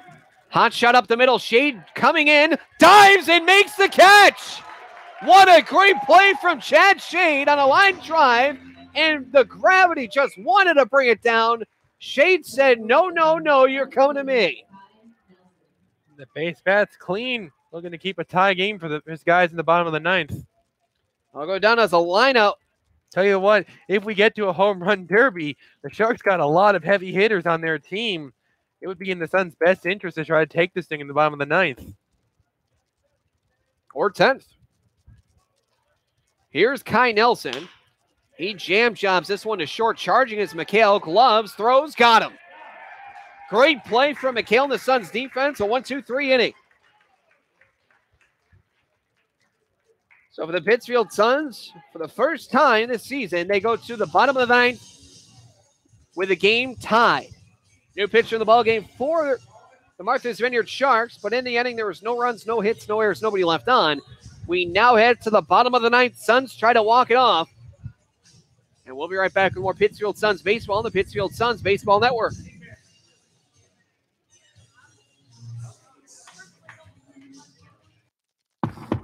Exercise is hard. So is maintaining a healthy diet. Of course, neither is half as hard as dying. Sadly, type 2 diabetes, heart disease, and stroke kill nearly 1 million people a year. Even sadder, most of these deaths are preventable with a few lifestyle changes, including regular activity, healthier eating, and not smoking. Talk to your doctor about your risk for type 2 diabetes and heart disease. And if your doctor recommends lifestyle changes or medication, listen. The reason so many die is because not enough are willing to change. You can stop it, starting right now. It's your life. Listen to your doctor. Eat better. Get moving. Visit checkupamerica.org or call 1-800-DIABETES. A message from the American Diabetes Association.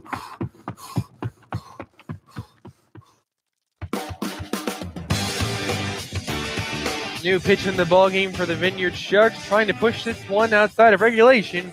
It's number 13, Quantique White. White will be appearing in his 4th game this season, has thrown 3 innings, 4 hits, 3 runs, 2 earned on 2 walks and 3 strikeouts, and does have a losing decision on the season to go with a 6 ERA. And for the looks of it, that's going to do it for Mike Lisanichia. Having a look at Lisanichia's line through an inning, faced 4 batters and walked 1, 14 pitches, 8 strikes.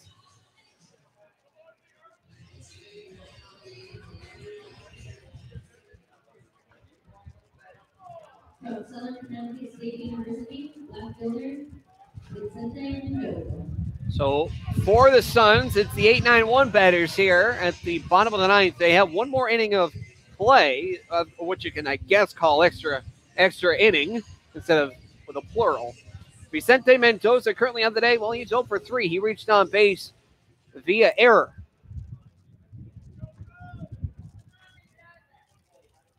So Quantique White with the first pitch. That one is outside for a ball, 1-0. We haven't seen any extra innings in quite some time here. It'd be the first time we've seen it this season, Billy. Here now the 1-0. That one drops low for a ball now, 2-0. I don't think there's actually been any extra inning ball games in the league thus far this season, albeit early on within the first 3 weeks, but still. 2-0. Drops low again, and now it's 3-0. You already know for a fact Mendoza is going to be sitting pretty looking at this very next pitch. Just got to get someone on the base paths here. It'd be great if you could do that without giving up an out. The 3-0. Well, that one's right in there. And another flare out there with a call from Andrew Gerard. More of a half-hearted yet strike. Or sarcastic, I should say, not half-hearted. 3 balls, 1 strike here in the bottom of the ninth. Tie ball game 3 apiece. White with the pitch. That's up and in. The winning run potentially is on base. Important there, and especially because Mendoza is, of course, an outfielder, and they are by nature a little bit faster than players you'd find on the infield. So they've got a speedy Mendoza on base, and that could be key.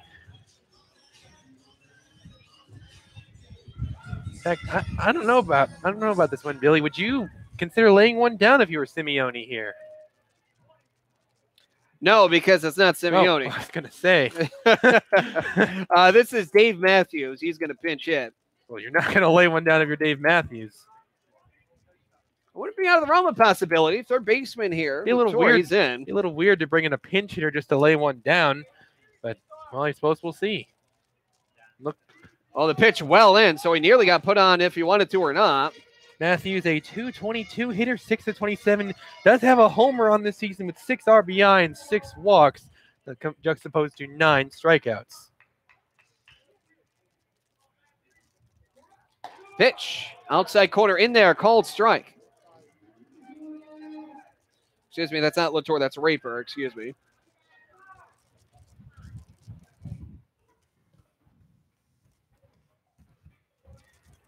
Pickoff motion back towards first, just back in safely is Mendoza.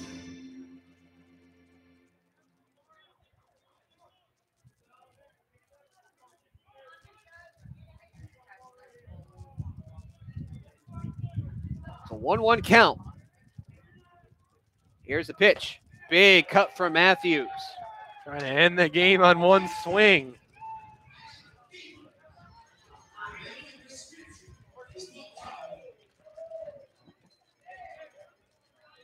You know, I think that whole fever cowbell thing would be a lot more appropriate on a 3-0 pitch of some sort. You know, walking. Oh, yes. Thank you, Andrew. The 1-2 is another swing and miss. Matthews goes down swinging. And this will bring up the right fielder, number 6, Alexander White. No relation to Quantique White.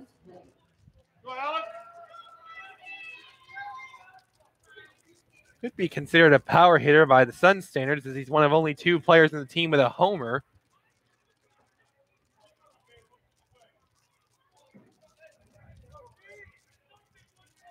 Pickoff motion back towards first, and he's back in safely.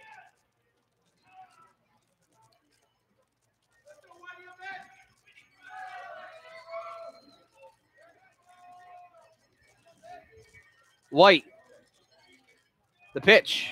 Little chin music there. The pitch well in and high.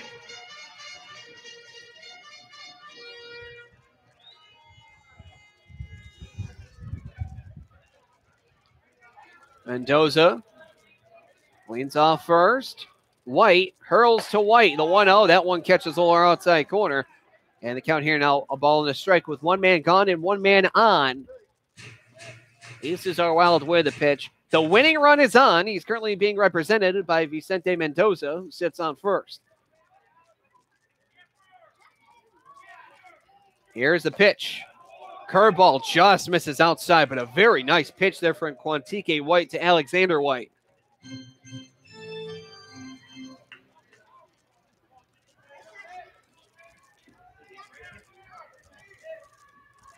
A check on first. White sets from the stretch. 2-1. That one drops low over the inside part of the plate. Now 3-1. Getting into dangerous territory here. Very dangerous if you put White on, let alone Mendoza on second. It's a 3-1 count. Well, a very interesting pitch upcoming here from Quantique White. 3-1. Hot shot, foul. Hear that one plenty hard. And it'll also be very interesting on what Mendoza does with his very next pitch.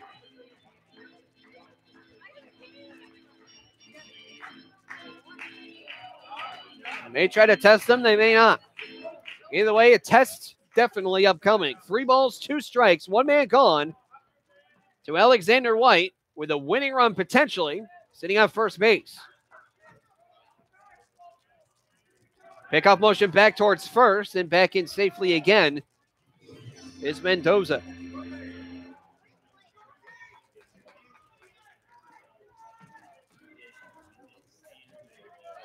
Shaking off a sign. Now nods. Check on first, and now setting. Runner does go the pitch. A ground ball towards short. Underneath the glove of the shortstop. They're going to hold the runner. Mendoza over on second. Well hit ball. Looked like, well, I was about to say, well, if they didn't send him, that would have been a double play, but very, very lucky roll there. Put 2 runners on base. Is that going to do it for White? I don't see anyone up in the pen. So probably not. The whole infield comes in, and boy, what a moment is this. You have back-to-back batters from Pittsfield, Massachusetts. The inning is going to end by them, or the whole entire game will. Well, either or.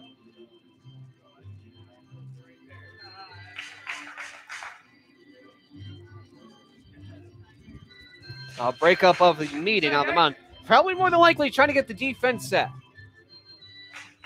So it'll be Drew DiMartino. Product of Taconic High School, hometown, Pittsfield, Massachusetts. Boy, what a first hit of the ball game would this be. He's 0 for 4 with 2 strikeouts.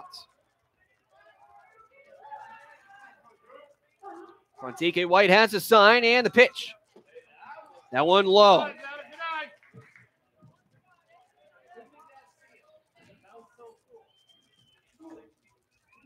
The Sharks are getting someone at least loosening up. Although if White can't get a couple outs, might be too late for whoever that is. The 1-0 big cut and miss there from DiMartino. Just focus on getting on base somehow. It would be great to be the hero, but you don't want to be the zero. It's a great quote.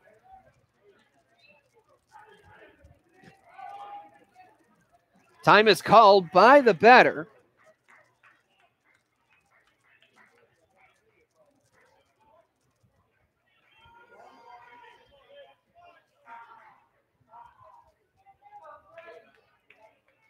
Ball to strike, the pitch. Low and away. Now 2-1.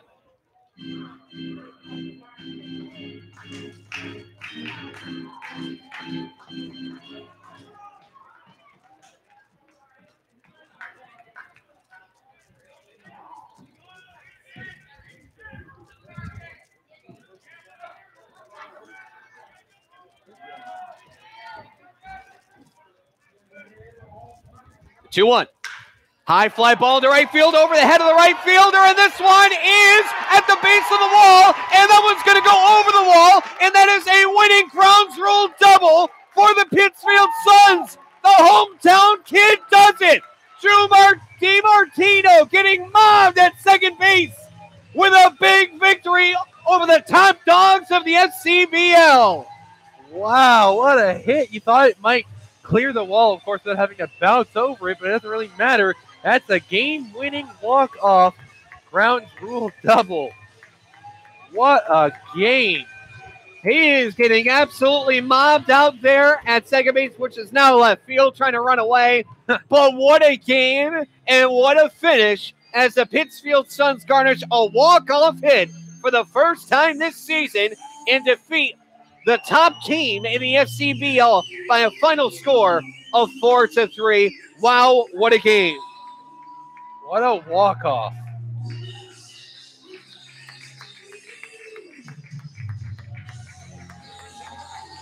The Pittsfield Suns right now, they say congratulations and good game with the visiting Martha's Vineyard Sharks. But boy, oh boy, oh boy, what a fantastic game.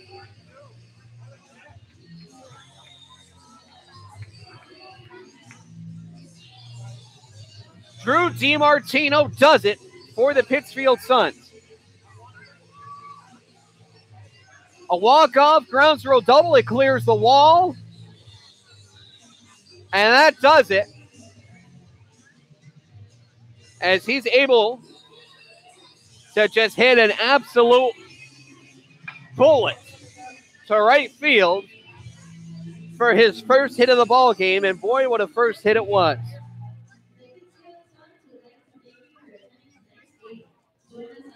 So again, that will do it. Pittsfield Suns, a big, big, big win. This one against the Martha's Vineyard Sharks. Again, they are the top team in the league, and they're able to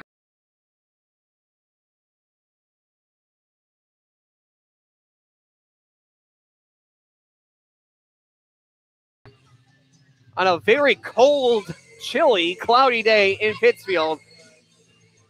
A second loss overall for the Martha's Vineyard Sharks.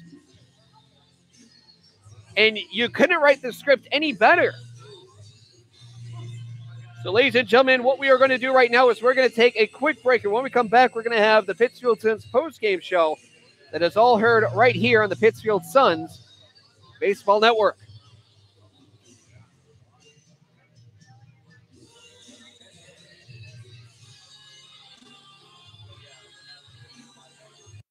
Did you know the third leading cause of fire deaths for older adults is cooking?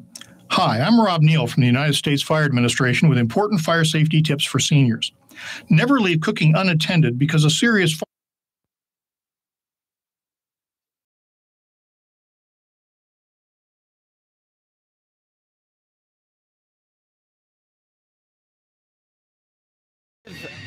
our audio system, but we're going to get into the Pittsfield Suns postgame show right here on the Pittsfield Suns Baseball Network. What a game. Pittsfield Suns walk-em-off. Drew DiMartino, product of Pittsfield, Massachusetts himself, a walk-off win, a grounds rule double, standing ovation from the Pittsfield crowd faithful, and that does it.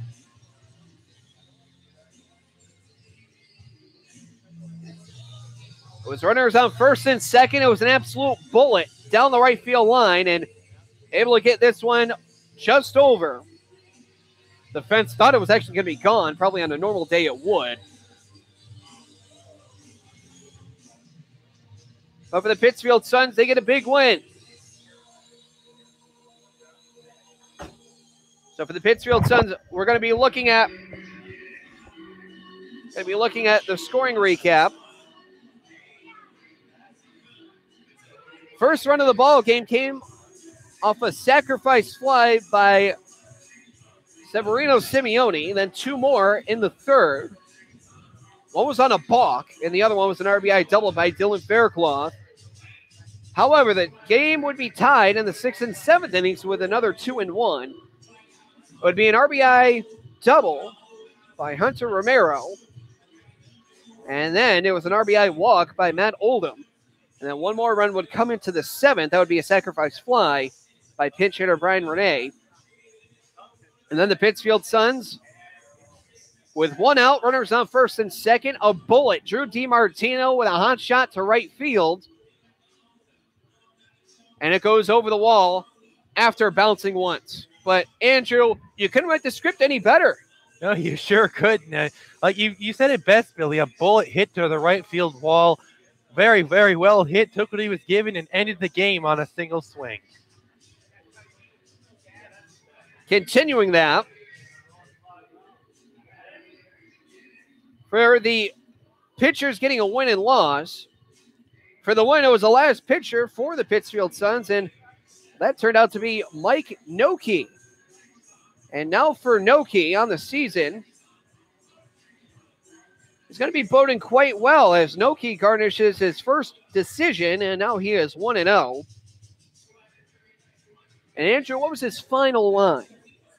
Looking at Noki, who will, as Billy said, generate the win in a good few innings of relief.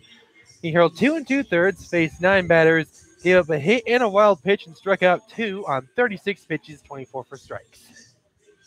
And then getting the loss who gave up the game-winning grounds rule double, Quantique White. And looking at White, he recorded, as Billy just said, just 1 out, faced 4 batters, gave up that last earned run on a couple hits, including that key winning grounds rule double, walked 1 and struck out 1 on 19 pitches, just 9 for strikes. His second losing decision on the season. And for that, also looking at Quantique White, his 8.10 ERA is going to inflate after tonight. He is out 0-2.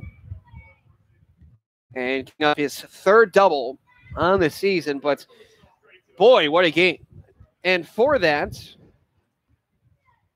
there's really only one person to name for the Pittsfield Suns player of the game because, well, at its most opportune, he converts Drew DiMartino with a game-winning grounds rule RBI double, and that one wins it for the Suns. What's he going to give it to?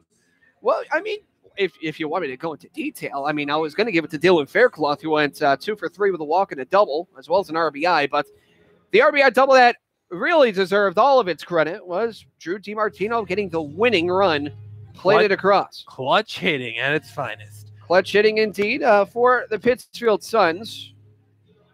They increase now on their record. They now jump to 5-9 and giving the Martha's Vineyard Sharks just their second loss on the season, and that is saying something about a hot streak team such as the Martha's Vineyard Sharks. Of course, the Suns themselves losing 7 straight.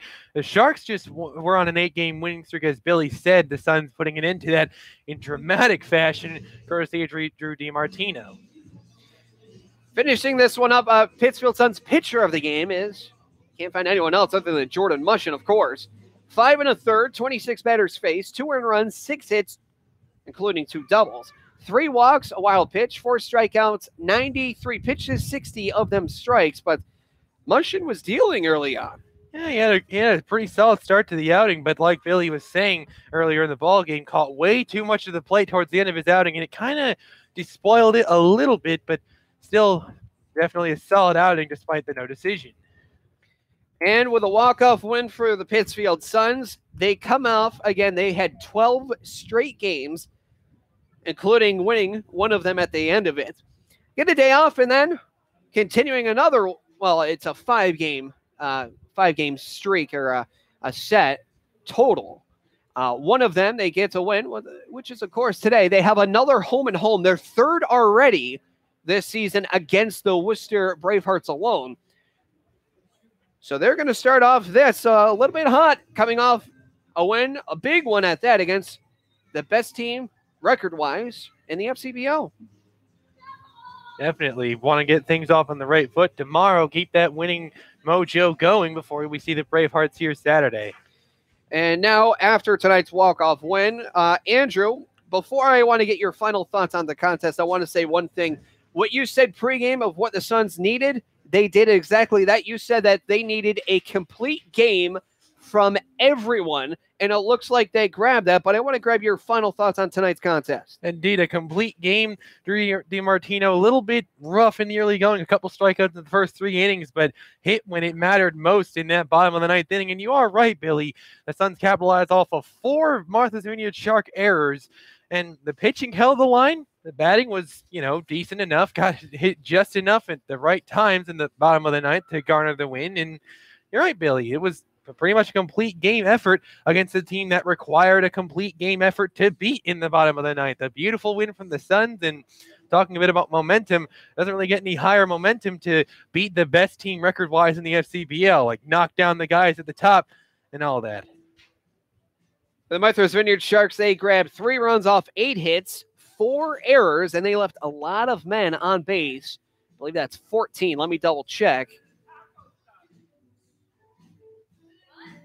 13, excuse me. They left 13 men on base, and looking at their hitting with runners in scoring position, well, it wasn't the greatest, but not the worst. They went 2 for 11 with 3 runs plated, including 1 double. So really not bad there, but not good enough. For the hometown Pittsfield Suns, they grabbed 4 runs off 7 hits. They only had 2 errors, and for men left on base, well, they barely had much, a lot less than the other team. 9 men left on base. And for hitting with runners in scoring position, they went 2 for 11, but they had 4 runs with 2 doubles, including the final double of the game. So, ladies and gentlemen, a walk-off win for the Pittsfield Suns. That'll do it. For the next time that the Pittsfield Suns play, that will be tomorrow in Worcester against the Bravehearts at Hanover Insurance Park at Fitton Field. The next time you'll hear from us, well, that will be on Saturday evening for a first pitch scheduled at 6 o'clock and pregame set for 5:30. Ladies and gentlemen, thank you so very much for listening here today. A beautiful game as the Pittsfield Suns, they walk off for a final score of 4-3. So thank you so much for listening, ladies and gentlemen. My name is Billy Madewell. For players, coaches, umpires, and fans, alongside Andrew Larson, we would like to say thank you for listening in and watching in to Pittsfield Suns Baseball and the Pittsfield Suns Baseball Network. Have yourself a great evening, and we'll talk to you all on Saturday night. Thank you for listening to Pittsfield Suns Baseball on the Pittsfield Suns Baseball Network. Please join us next time for more exciting baseball action from Paul Dowd Field at historic Wahconah Park.